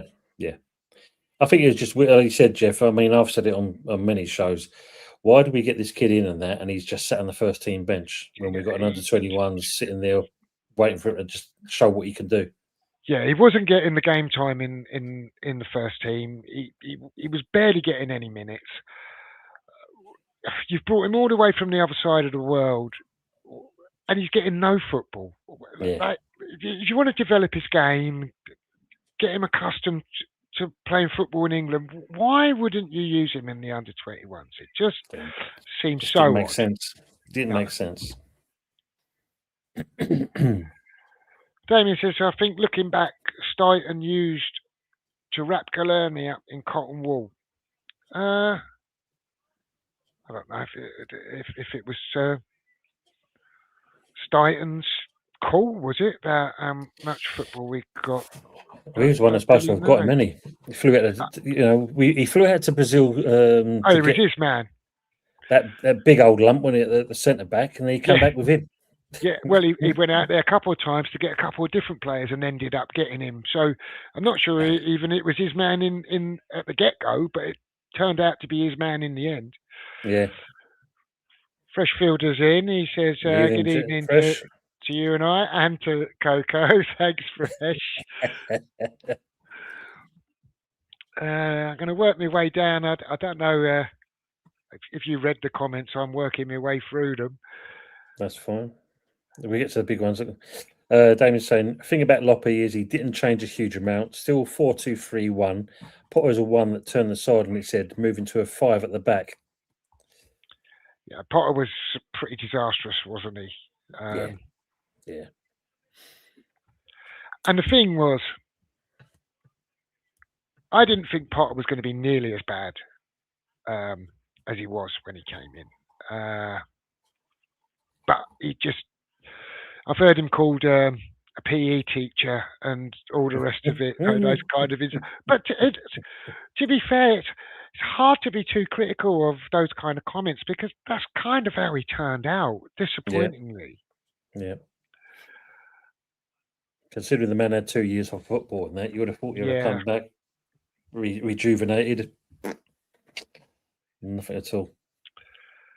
And Mark saying, I saw Havertz's goal, and they're in the cup final. So maybe, just maybe, Declan Rice will get a trophy to add to his European Cup. Mal Caster's popped in. Nice to see you, buddy. Thanks for dropping in. He says, I still worry about leadership on the pitch. As soon as Bowen is subbed off, hell breaks loose. Do you know what, though? Does Bowen get involved and stop all of that happening? And I'm not sure. I'm not sure he does. I think in a scenario like that, Bowen might be a little bit rabbit in the headlights, to be fair to him. He's not that kind of character, is he? No. Harry says, I know Guilherme has gone, but I didn't see anything special about him when he played. La Madrid in 40 minutes looked much better player. Okay, I haven't seen him, Harry, and I'm guessing you probably watched the under-21s last night. But I tend to agree a little bit with Guilherme. He showed a bit of pace, but when he got into positions in the final third, he seemed to make the wrong decision far too often. He shot when he shouldn't have, and his crossing quality didn't seem to be there. And I think he didn't get too many minutes, too much run at games. So I don't want to be too harsh on the lad here, but when he did get halves of football, I thought he looked a little bit unaware about his defensive duties and where he should be and what he should be doing out of possession, and a little bit lightweight at times. Young lad, so you can forgive him for being a bit lightweight. But yeah, I was unconvinced with what I did see of him, although I do think that he perhaps didn't get a fair go. He didn't get enough football. I was going to say to you, Jeff, because when you think about it, how many times did he come on in double digits? That's the thing. No, that's true. He got 8 minutes here and there, 3 minutes if you're lucky.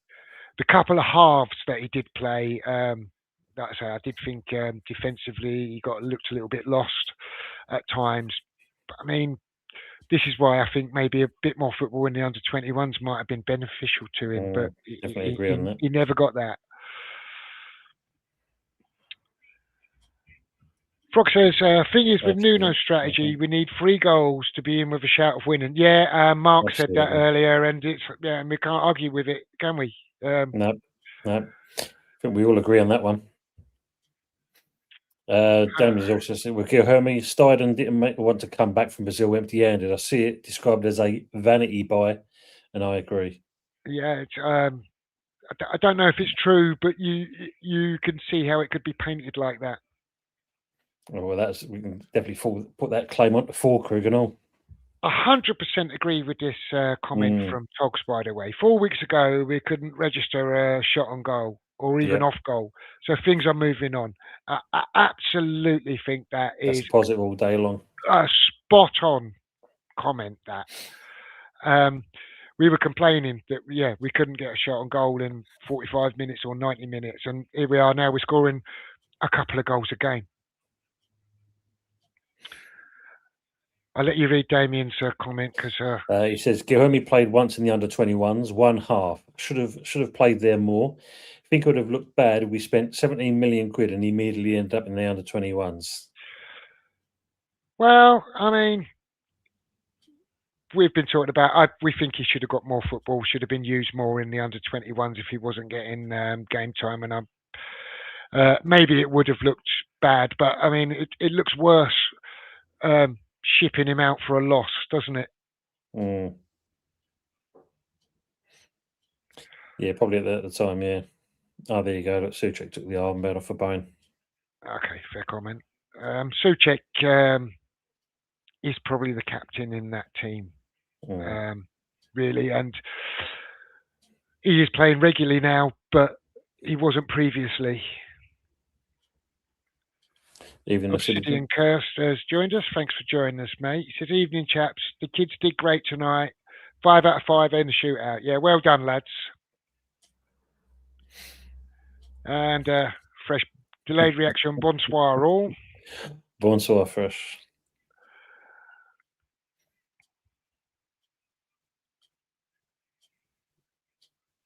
Harry says he looked lost, but he didn't get enough time. Sure, we're talking about Guilherme there. But I kind of agree. I think he should have been used in the under-21s. You're obviously giggling about something. Harry's last comment. I'll let you read Damien's comment. I can't be asked. Yeah, no, it's not. It's very funny, Harry, but it's not like that. It's just it's a bit blurry. That's all.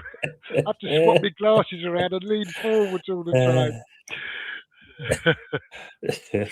But as I can't be asked to read Damien's comment, could you read that one for me, please?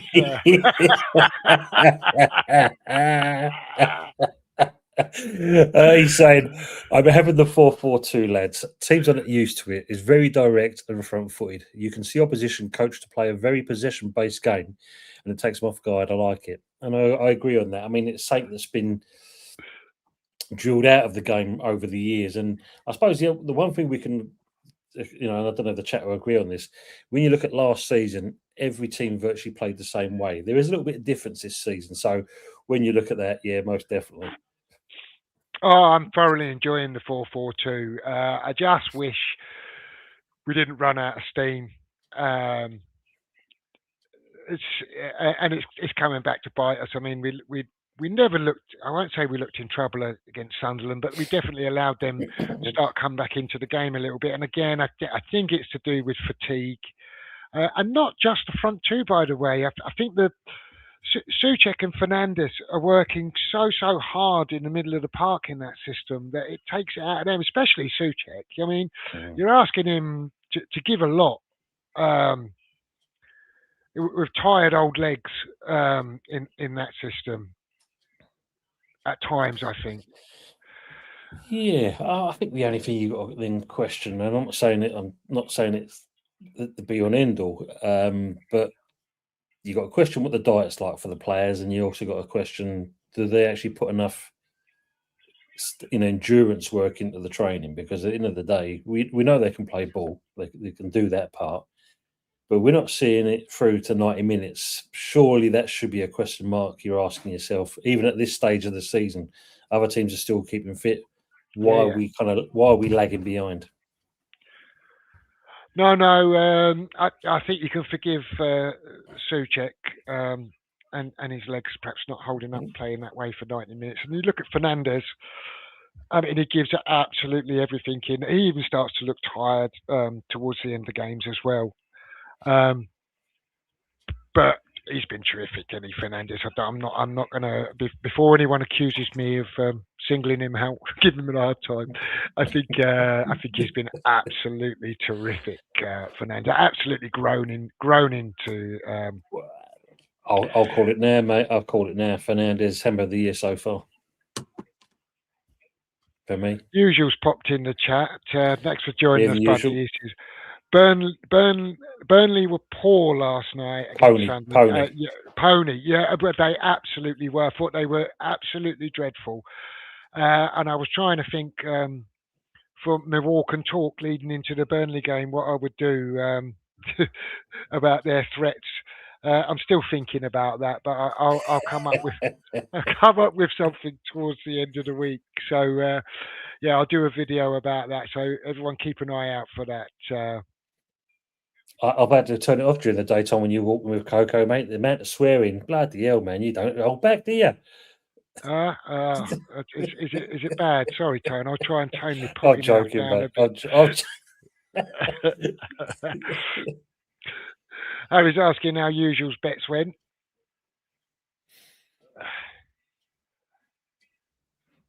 And nice one, Togs. I like that. He is rubbish at the back post, Jeff. I tell you what, I should imagine he probably ain't that clever at the back post, but that's not the job we're asking him to do, is it?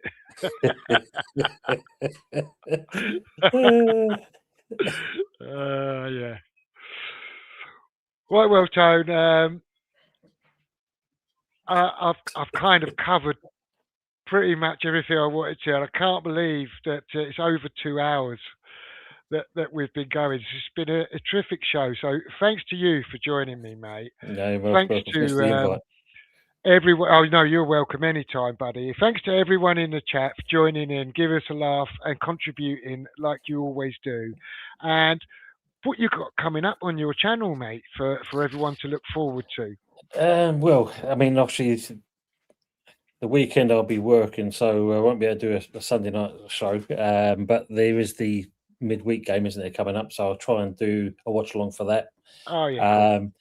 Trying to get hold of Anthony so we can do a good, the bad, and the ugly. So we need to kind of bring that one back as well to kind of get the banter going on a Wednesday. I know obviously you can't because you'll be doing your darts, but it's just kind of working things around the shift pattern. So it's there was a point where I had no idea how it was going to work out. Now I'm getting there. But as always, mate, thank you very much for coming on. Great show tonight, and as always, the great people in the chat. That some of the comments have been hilarious. Yeah, no, And Budgie too. Yeah. No, it's great to see Budgie because he's not been available for quite a few weeks. He did pop in the other week, but he hasn't been about as much. So it was lovely to see him join in, and yourself too. I'd like to thank you both for that and the chat. I've thoroughly enjoyed tonight's show, and hopefully we'll be able to catch up in a couple of weeks, Tony, when I get back off of my cruise round the Med. Yeah, nice, mate. You enjoy that. I shall do. Yeah. Have you got your penguin suit ready as well? I have got a penguin suit for the formal evenings. Yeah, I bet you already booked your captain's table, haven't you, mate? That's for sure. The missus in charge of all of that stuff. Anyway, that's true. That's true. All right. And I'm going to leave it there.